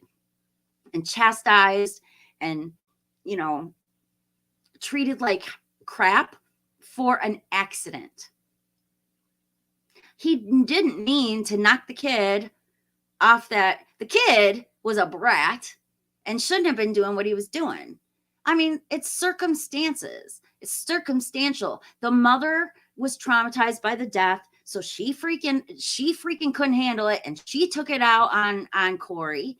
But even the father was like, I'm not going to take it out on the kid. It sucks because Corey ended up killing him, but he knew it wasn't Corey's fault. Sometimes bad things happen, and we can't take the trauma out on others. You know, that mother, I understand she found her kid on the floor. She wasn't there to see how it happened. She's going to have all kinds of thoughts going through her head. I get it, but control. You have to control yourself. You have to have control. If you let your mind just go wander and think about anything that, that pops in just so you can feel the anger, are you in control? Is it right? Should you be doing that? I don't think so. So I felt it was super deep. There was a lot of depth going on. The idea that Allison was falling in love with Corey made total sense to me, and I actually was rooting for them. I know Lori wasn't rooting for them at first. She was, but I realized that she saw something in Corey's eyes that scared her. And I was okay. I was like, okay, well, I understand why she's doing what she's doing. But Allison had her own mind and was wanting to do her own thing. And they had a connection that was kind of unique. And I was hoping that her attraction for Corey and her love for Corey might make Corey go back to being good. Unfortunately, it didn't work out that way, but I was hoping it would. I really liked the depth. There was other things that I didn't like. I mean, there were things I didn't like what was up with the radio guy. I don't really understand what the deal was with the radio guy. They kept showing the radio tower. Maybe the thing that they meant to show with the radio tower and the radio guy is kind of like how misinformation gets, put out there, how speculation and sensationalism can cause more damage when there's trauma, and how a traumatized society or a traumatized community can be affected by the way the media treats it. That's the only connection I can see. So that's what I thought about when I saw that part. I really did like it, though. I really, really did. And I loved the end. If this movie was filmed 30 years ago on a worse budget, it'd be a generic best of the worst movie that Rich just tries to over-explain. Are you talking about Ends when you say that? Because, I don't know. I can't say a what if, because I don't see it like that. I see it as somebody did a piece of art and I'm looking at that piece of art. I don't know about what ifs. I just know what they did. So I have to judge it based on what they did, not what I wish they did, or, not what I think they would have done before, or any of that stuff. For me, it's really about in the moment. And I'm a bit of an artist, and I want my art to be judged fairly, like my painting back there. My Twin Peaks painting. It's not quite done yet. I'm still working on it. I'm going to add some more things to it, but I hope that people like it, and that when they look at it, they get the feeling, from Twin Peaks, from the Black Lodge. I'm going to add the necklace is going to be in there somewhere, and I'm going to be doing a whole bunch of other little things from Twin Peaks on there. So, as an artist, I feel like art is super personal, you know? That's why I'm making Twin Peaks art, because I love Twin Peaks.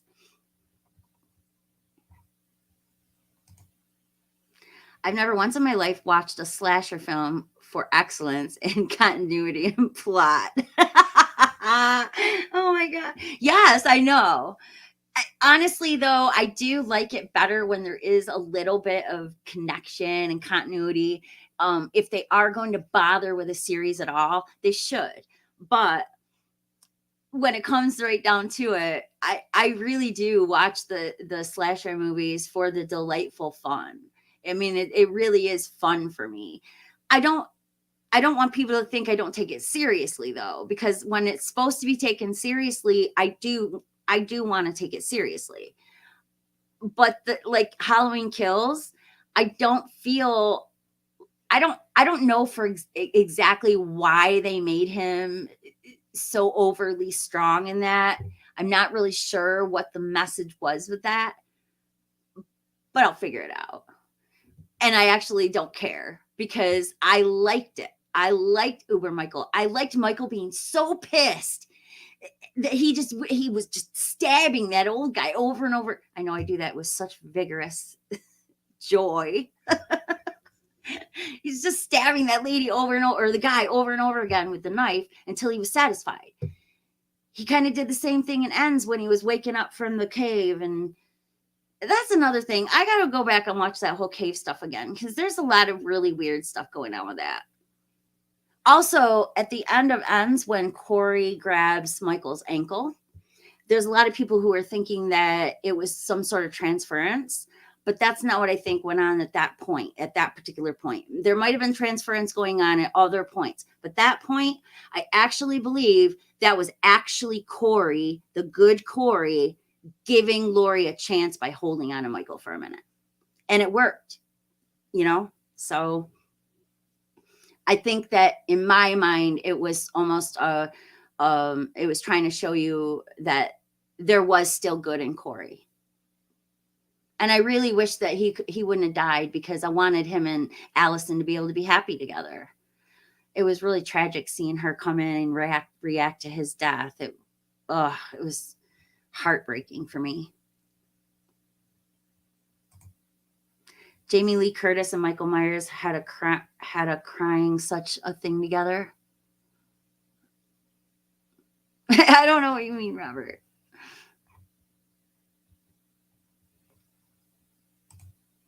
Michael Myers is probably needs something to eat. Yeah, I don't know. What do you think he ate in that cave?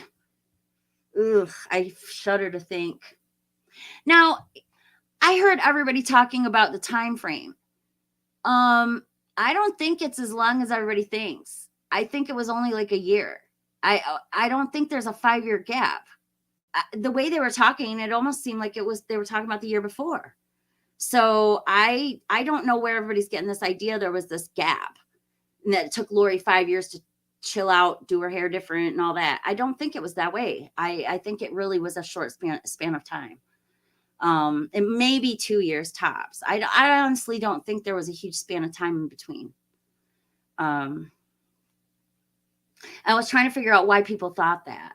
I mean, I know there was a lot of speculation about that before the movie came out, which is one of the few speculations that I did end up hearing, but I put it one ear out the other. I just didn't want to have anybody's opinions in my head when I went and watched it. So with time, y'all will end up loving the imperfections. I know that's how I feel about a lot of stuff too. Like, how many movies that we grew up watching in the 80s are perfect? None of them. None of them. A perfect movie, I don't even know if such a thing exists. I mean, maybe Bride of Frankenstein, but you're going back to the 30s, 20s for that, right? Maybe The Exorcist might be a perfect film. I don't know. I don't know. I don't know how to judge things by perfection because to me, no matter what, you're never going to hit perfection. It's always going to have a flaw here or there or somewhere. Just like I will never, ever be able to go on a trip without forgetting something. Never perfect. Never a perfect pack job. always forget one thing. That's just how it is. So I don't know. When it comes to perfection, I don't really look for perfection. I'm looking for how it makes me feel. And Ends made me feel a lot. I loved it. Michael Myers, he probably wants something to eat. Before he died, they didn't give him a chance. I don't know what you mean, dude. What did he want to eat? Don't say people. The Daily Ghost. You're absolutely right. As the years go on, it's going to build its fan base. I don't know if it would ever be considered a cult following, but semi. Yeah. I mean, a lot of people say that, Halloween 3 is a cult film.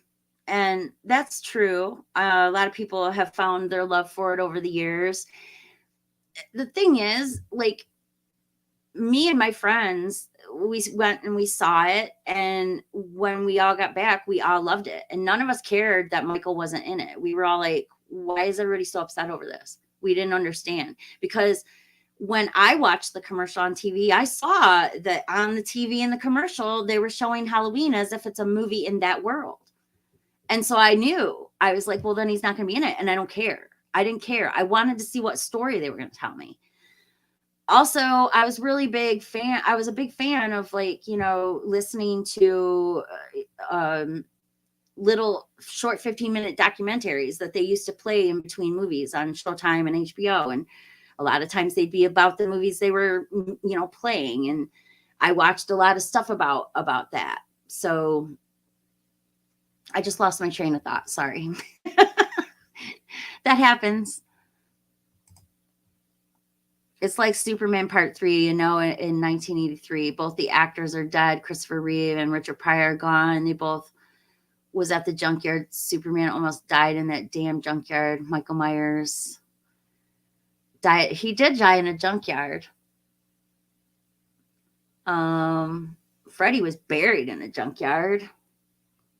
I don't know what you're trying to say, though, Robert. I don't really understand what you're trying to say, because I don't know. If you can figure it out, go ahead and tell me. I love that show. I did. I love that show too. He's funny. I like when he's funny. I like when he puts comedy in things. I think he did a good job. I really do. I think his writing skills have improved, and I think that he showed it in this movie. And I always liked Danny McBride, and when I found out that he was writing horror and he was doing this, I was like, that's weird. That's not usual. But then I started thinking, well, why do I have to make everybody one faceted? I mean, everybody's truly multifaceted. So why wouldn't he want to go into, maybe he is a big horror fan like us, and I'm not going to judge him on that. So I actually am impressed that he's doing this thing, that he's going and he's trying new things, and he's not sticking to just one thing just because it's safe.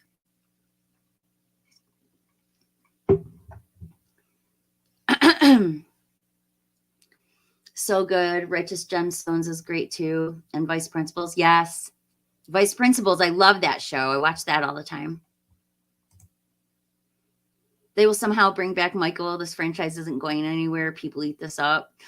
Oh my God. That just hurts even hearing. Oh. Seriously though, I really hope it's over. I can't see Michael coming back from this. I mean, what are they going to do? Like an Evil Dead thing? I mean, I suppose if you wanted to do a versus movie, you could have Ash versus Michael, turn him into a deadite, have him all his guts come out, and like mush together into one big Michael again. That'd be pretty fantastic. But that's the only time I want to see it, is if they're going to do that. Otherwise, I don't want to see him come back for a series of movies. Please, I'm done with it. Find something else. Hellfest. Please make another Hellfest. That was fucking fantastic. I found that out of nowhere. I mean, I wasn't looking for anything. I was just flipping channels, like I did back then. See this thing called Hellfest? I'm like, oh, what's this? I'm going to check it out. It was at the very beginning. I'm like, oh, this is great. I'm checking at the beginning. It was so good. I couldn't believe it. I got right online right after, and I went to camera, and I'm like, hey, I just saw this freaking great movie. And he would just happen to be on with Lauren, and he goes, oh, well, Lauren likes that movie. And that's basically how I started talking with Lauren, and how I got involved with Region Free, to be honest. So I really, really like that movie. I want to see more Hellfest. I want to see more, Insidious. I want to see more Sinister. They only made 2 Sinister movies. Do that again. Bagul is awesome. He is scary as shit. And just the idea of your kids becoming evil and actually being able to do some crazy, like, Dr. Fives kind of trap to you is just, it's fantastic. I love it. Well, they'll have their own stuff. They need to get their own stuff to be nostalgic about. They need their own stuff. Find their own boogeymen,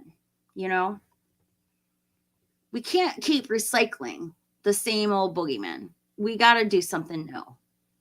We're stuck in a rut. 0 chance we're not getting more Michael. Oh, you guys are making me want to cry. I don't want any more.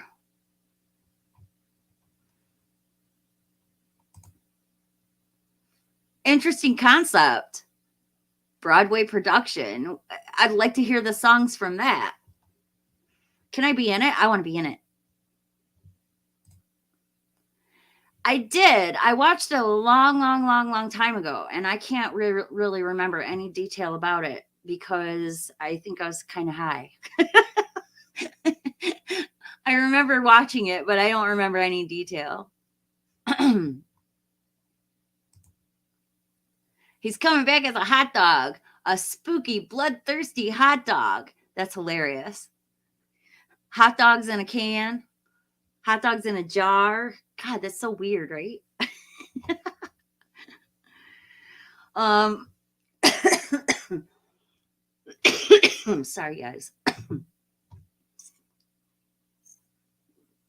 I'm a little hoarse. Oh my God. I've been going on for 2 hours. Oh, no, I don't want another timeline with Michael. Let's end it. End it. Horror dog. Hey, guys, I don't know if you guys noticed, you that were at Scarefest, but there was this dog, more like a wolf, at one of the tables over by where they had like the photo ops, and I got to pet this dog and get pictures with this dog, and I absolutely loved it. And they said that the dog usually isn't that friendly, but the dog was letting me hug it, and I loved it. I got to hug this wolfy kind of dog, and I was thrilled.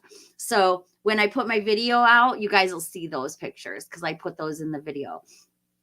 I'm just so excited that I got to pet this dog. It was fantastic. It was worth the money.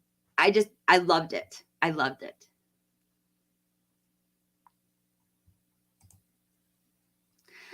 Yeah, but if they continue the Cult of Thorn, I'd rather see them go on with the witchy stuff, like use 3 instead.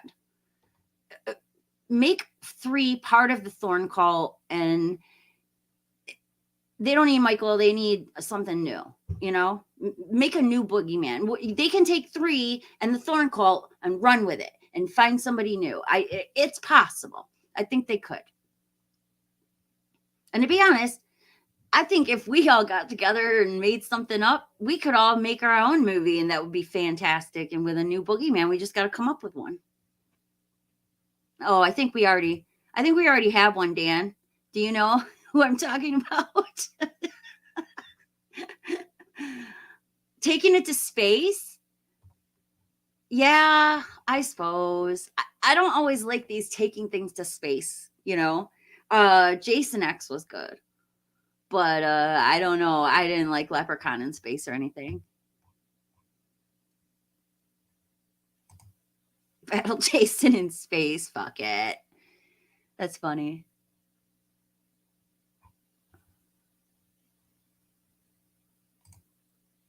I guarantee you, if they bring the franchise back, they're going to use a loophole that the person they thought they killed in the final chapter of Ends wasn't really Michael. Oh, God, I hope not. They already used that. I don't want to hear that again, you know? And it was. She took the mask off, right? We all know it was really him. So, oh, I'm really hot. It's hot in here tonight, guys. And it's actually cold outside. When I left here for Scarefest, it was snowy. I mean, there was snow on the ground. So I was stoked to get the heck out of here. I couldn't wait. And sure enough, as we got about halfway through, like Ohio, it was raining, but it stopped raining and the weather got better. And the whole time we were in Lexington, the weather was fantastic. I didn't bring any shorts, and I wish I would have, because that last day, Sunday, was so hot I could barely stand it.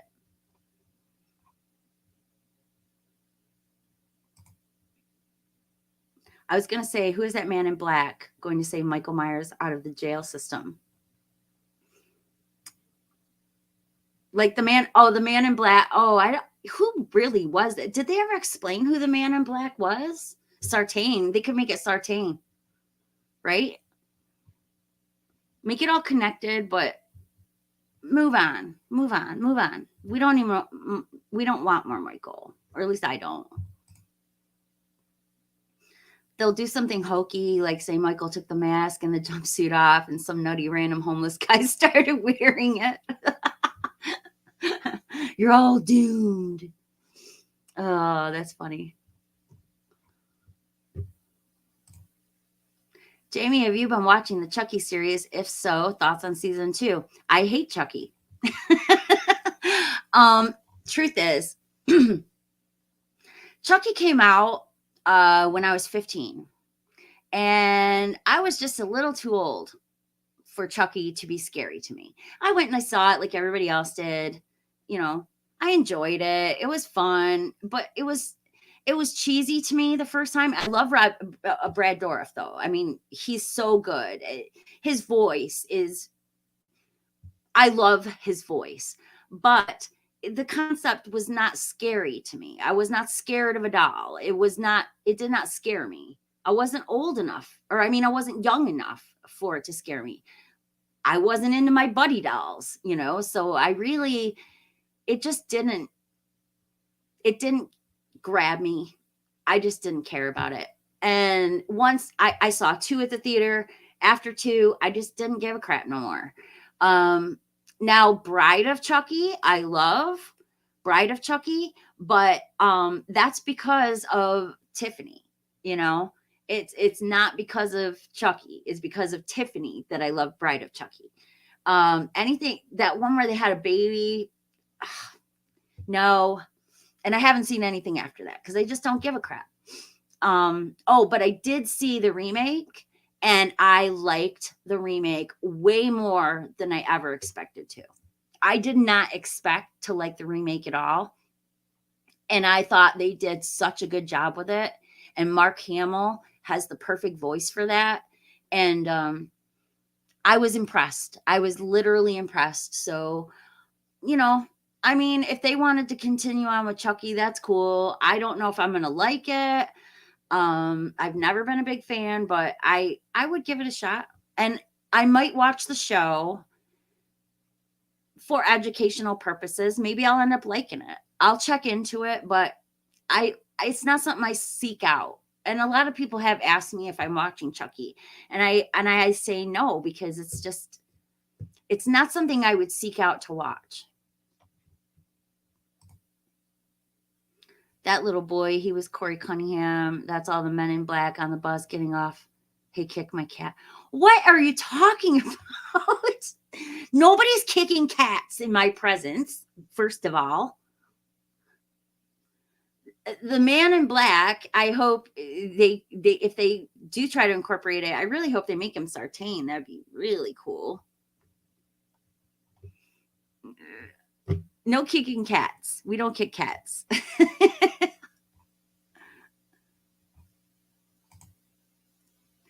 Did you Busta Rhymes on the 1995 movie with Ice Cube? I remember that. I remember him being in that movie. I liked it. I like Busta in the movies. I think he's funny.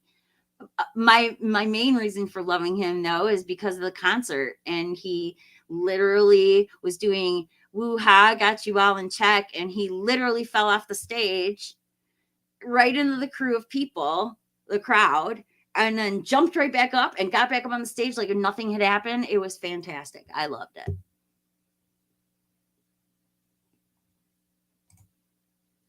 I never listened to Megadeth.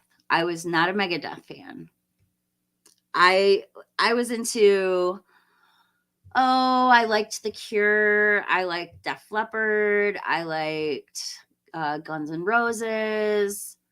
I liked Michael Jackson and Janet Jackson, and Cyndi Lauper, Madonna, Prince. Literally, like Prince is to this day one of my favorite artists. Um, but no, I wasn't a metalhead. I wasn't a metalhead in junior high. When I was that young, I was more into more mainstream stuff. And MTV was on literally all day. I'd wake up in the morning, MTV would come on all day long. I literally lived MTV. I believe Sam Raimi is going to be at the next. I really like, oh my God, I want to meet him. He's literally one of my favorite directors. I mean, I absolutely love Evil Dead. I really love the Spider-Man series. I definitely would love to go there and meet him. And besides, like I said, I've never been to Texas.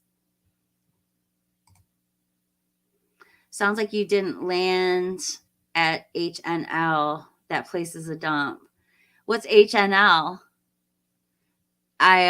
Is that a hotel? I was at the Holiday Inn Express, and it was quite nice.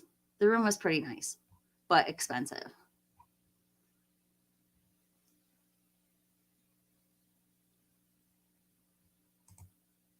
They don't smell so good in Kentucky now. It's like a sewer. Yeah, I didn't notice. Yeah, many times. Oh, those were the days when I was young and free. What's it smell like? You said sewers. You mean like does it smell like paper mills, like in Georgia? Because sometimes I remember going to Georgia and just that smell of paper mill was just unbearable for me. Aloha. Just make sure. Yeah, he knows. He's 20 years old. He knows. He knows. And he knows not to look up to him. He's a smart kid.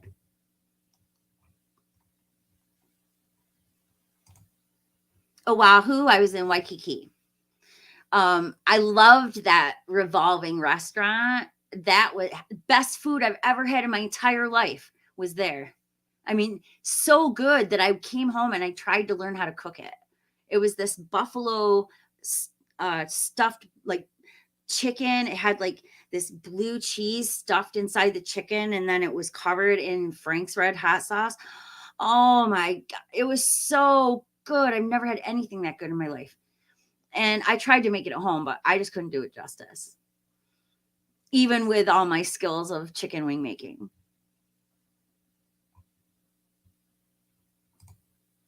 Hey, Austin, how you doing?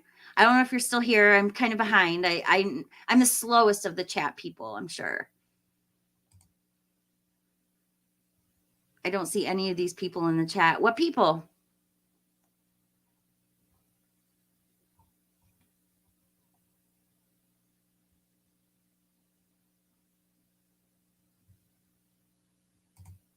I finally got my Screen Factory Shocktober sale stuff today. I ordered it on the 2nd.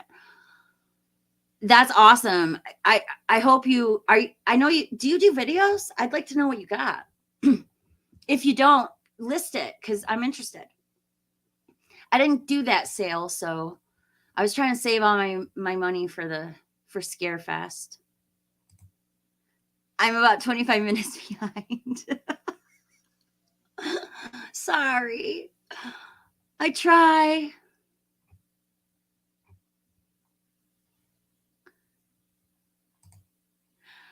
I love Jane's Addiction.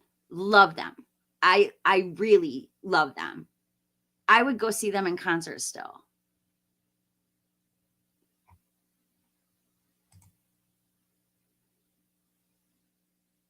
Oh, you're still waiting on yours, Dan? Let me know what you guys got.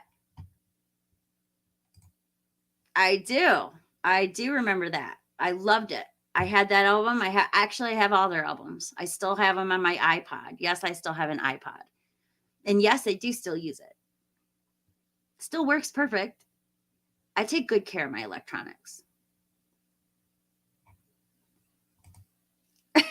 You're always saying that to me.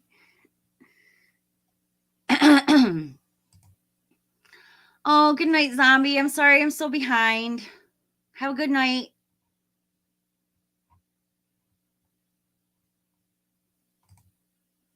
Michael took Viagra and kills. That's why he's so strong.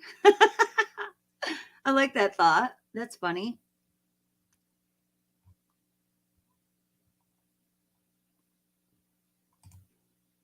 I watched a lot of I watched a lot.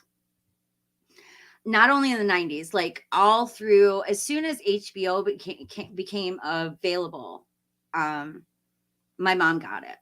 Literally my whole life has been revolved around movies.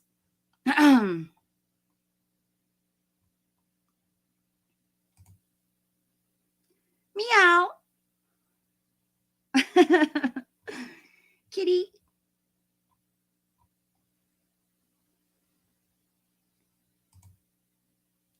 Nothing would please me more if Michael Myers never came back and a Halloween franchise talk on YouTube was cut by at least 50%. Right on, Ben. I know you know what I'm talking about because I know that you're in all the same chats as me and I see you all the time. So I know you know what I'm saying.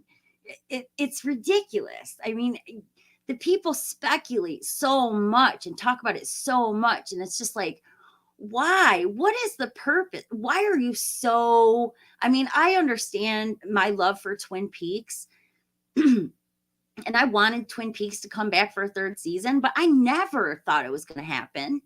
And people are constantly talking about whether there's going to be a season 4. I don't care. Like I care if there is, but I'm not going to expect it. I'm not going to push for it. I'm not going to go, "Hey David Lynch, get busy." He is doing something though. He's up to something because he keeps every day on his little weather report, he keeps talking about being on the work train. And I want to know what this work train's about. And I have a feeling that he's put a lot of people, under they aren't allowed to say nothing about unrecorded night, aka Wisteria. And I actually think that he is working on this. He is working on something.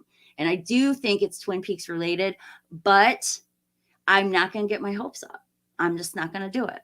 I'm not going to speculate on it or get my hopes up or any of that because it's just ridiculous. Too many streams about Halloween every day, every week, as is. Absolutely. I know that dog. I loved it. I wanted to take it home. I wanted to take that dog home. It was big, a really big dog, and it smelled pretty bad, but that's okay. I didn't mind. It was a good bad smell. Dr. Wynn was the man in black. They explained. That's right. That's right. I forgot about that. It's been too long since I've watched the Thorn trilogy. You got away. You escaped from a mad person. Who? What were they doing? Did you carry a bat like me? Chucky Child's Play. Chucky has run out of steam, but I'm enjoying the hell out of tonight's episode. I can't see this going to a season 3, though. I might enjoy it. I mean, if it's got a lot of violence, I'll probably like it. So I don't know what it is with me, guys. I'm really weird. I seem like, I'm like all pink and flowers. I'm all a hippie chick, running. Everybody pictures me running through the fields looking through mushrooms. But then I got this other side of me that's really goth, really violent, and is delighted by the sickest shit. Mom did it. It's my mom's fault. Remember 1990? Was it? They're going to be you heard it on HBO once, and Cinemax. There was going to be a Child's Play 2, and then it was in 1990. I saw it. I didn't enjoy it. I just don't enjoy Chucky.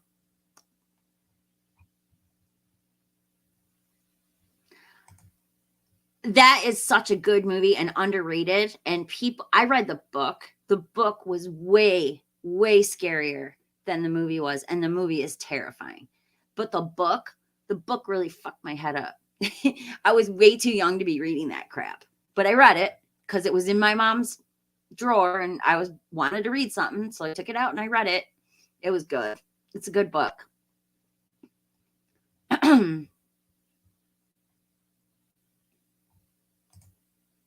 You got a slaughterhouse right by you? Oh, yeah. Yeah, I wouldn't like that. All I got around me is an apple farm and a golf course and Amish people.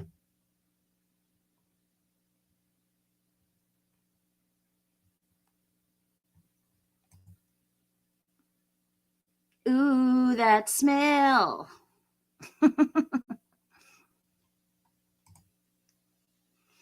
What am I yapping about? I'm just yapping about everything. No, I'm yapping. At first I was yapping about Scarefest, and then I was yapping about Halloween Ends and what I felt about that. And now I'm just going through comments, and I'm being real slow about it because I'm slow.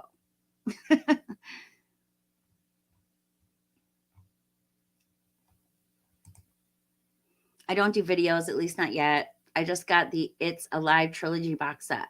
Nice. Is It's Alive? That's the one with the baby, right? The psycho baby. I think I saw that in the theater, and I thought it was ridiculous, but I like ridiculous. So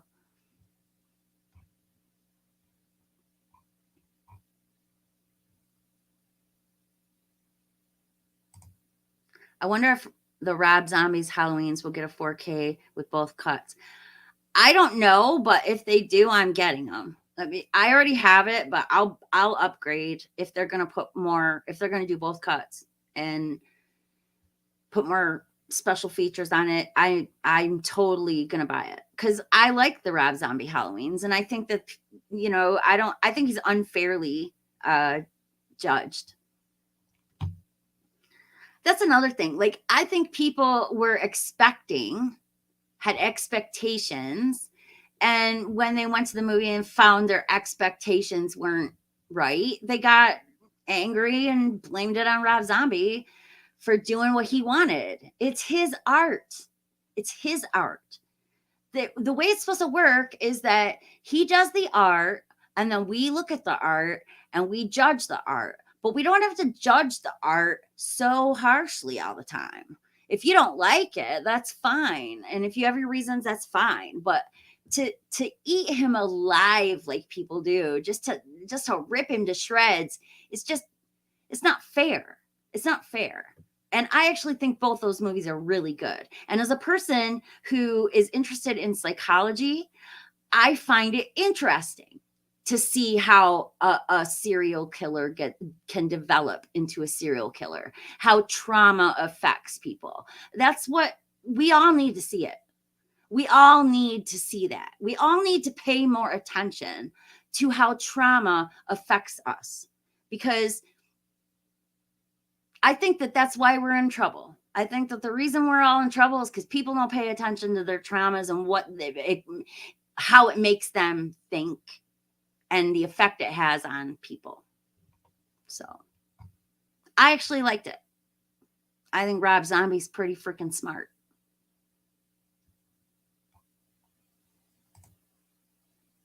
I've watched the Chucky TV series. It's pretty batshit. Don Mancini is insane. Okay, now you got me interested because if it's bad shit, I'm gonna want to see it. Just that alone, just you calling it batshit, I'm sold. I'm gonna watch it now. There's no doubt. What are you talking to the Double Dragon 2 on the Nintendo Double?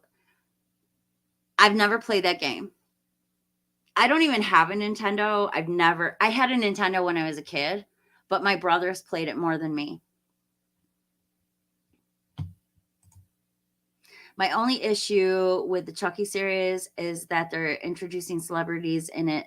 They just had a WWE Divas cameo.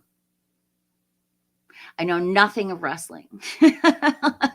Nothing of it. When you guys have the wrestling shows, you and Dan and all you guys, and you're all talking the wrestling, I just come in to say hi because it's just for you guys. I just come in to say hi to you guys. I don't care about the wrestling stuff, but because I don't know anything about it, but I want to come in and say hi to you guys. So I always do. Is Jamie a Swiffer wet jet or whatever they call Taylor Swift fans? I do like Taylor Swift. I think she's very smart. I think she's got her crap together. And I actually think that people actually listen to her.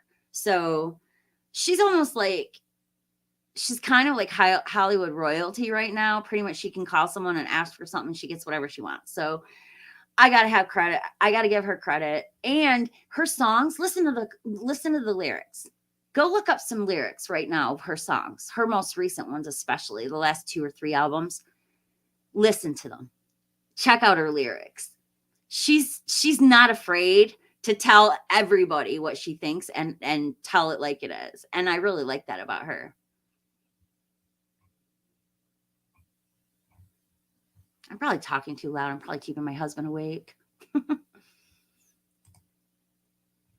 It's also weird that they did flashbacks on the Chucky series with Charles Lee Ray and Tiffany when they were younger human with different actors, but dubbed over by Brad Dourif and Jennifer Tilly.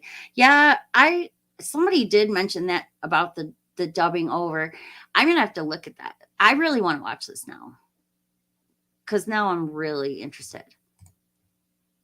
Yes, I did a lot. I gave it 5 hearts and I just explained for like an hour why. So if you go back and rewind it, you can hear all about my opinions on it and why I like it so much and why I think it's really actually one of the most important Halloween movies in the franchise and why I think Corey Cunningham might be one of the very best characters in the entire franchise.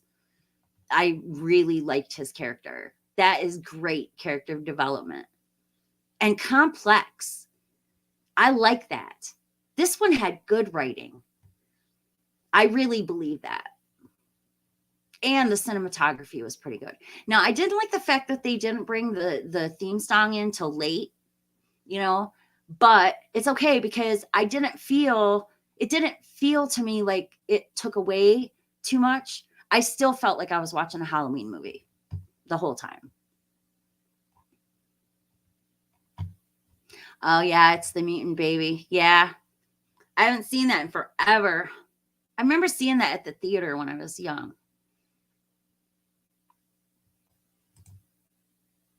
Walnuts. I wish I could have those. I can't eat those, I'm not allowed to have those because they mess with my medication and they make it so that my body will not absorb my medications. I can't eat them. There was supposed to be a third Rob Zombie Halloween called Halloween 3D with Tom Atkins and Scout Compton, but it was canceled. Oh my God. I would have loved that. I wish that he'd do it anyway. Wow.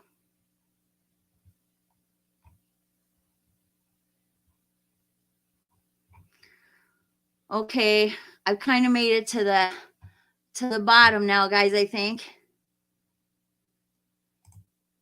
Friday night videos, the rebirth.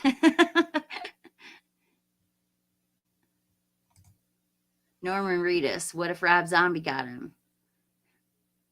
Hell yes. I'm all about it. Hey, I got a question for you guys. What do you guys think about El Super Beasto? Because I absolutely love El Super Beasto. I think it's hilarious and I love watching it. So, what do you guys think of that one? I think that's like a great movie to watch every Halloween, by the way. It just has that feel. I like it a lot.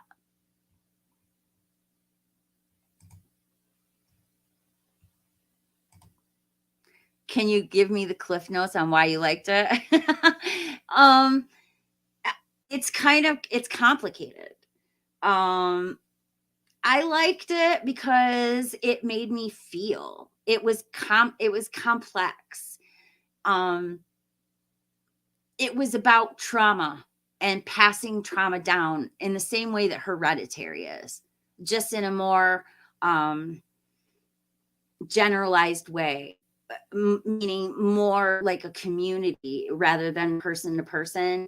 Even though there was some person to person in it, it's still about the fear that happens in the actual community. So basically, what I thought about it was I really like the message it's sending about trauma and how we are affected by trauma and how it takes our control away. It takes our control from us if we wallow in fear and trauma. So, in order to get back on track, we all have to look in the mirror and realize that we're all being affected by specific traumas and not just specific traumas, but also generalized traumas that are happening in our society.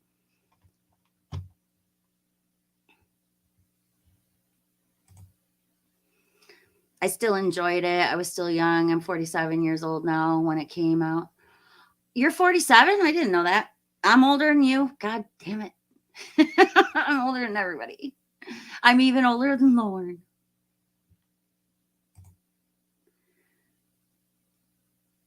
What? Oh, I missed something. Cyndi Lauper's doing so good now, you know it. Well, she's still out there singing. Excuse me, guys. Got a little gas there. Oh. All right, guys. Well, I've made it down to the bottom. So, did you say when Michael Myers was crossing the street and they animated what? I must have missed something. But guys, it has been 2.5 hours and I am pretty exhausted. Midsummer, I like the movie Midsummer. Yeah, I love that movie, by the way. I don't think it's as complex as Hereditary, but I really liked it. And because I'm partially Swedish, I kind of relate to some of the stuff in it. So, I mean, folk art and stuff, it was all around my house. I even have some of it here. My grandma, when she passed away, I took some of the stuff from the house, and some of it is the Swedish folk art stuff. And I will have to show you guys that stuff sometime. So, but yeah, I'm really exhausted, guys. So I'm gonna get going. You guys have a good night, and I'll see you next time. Bye.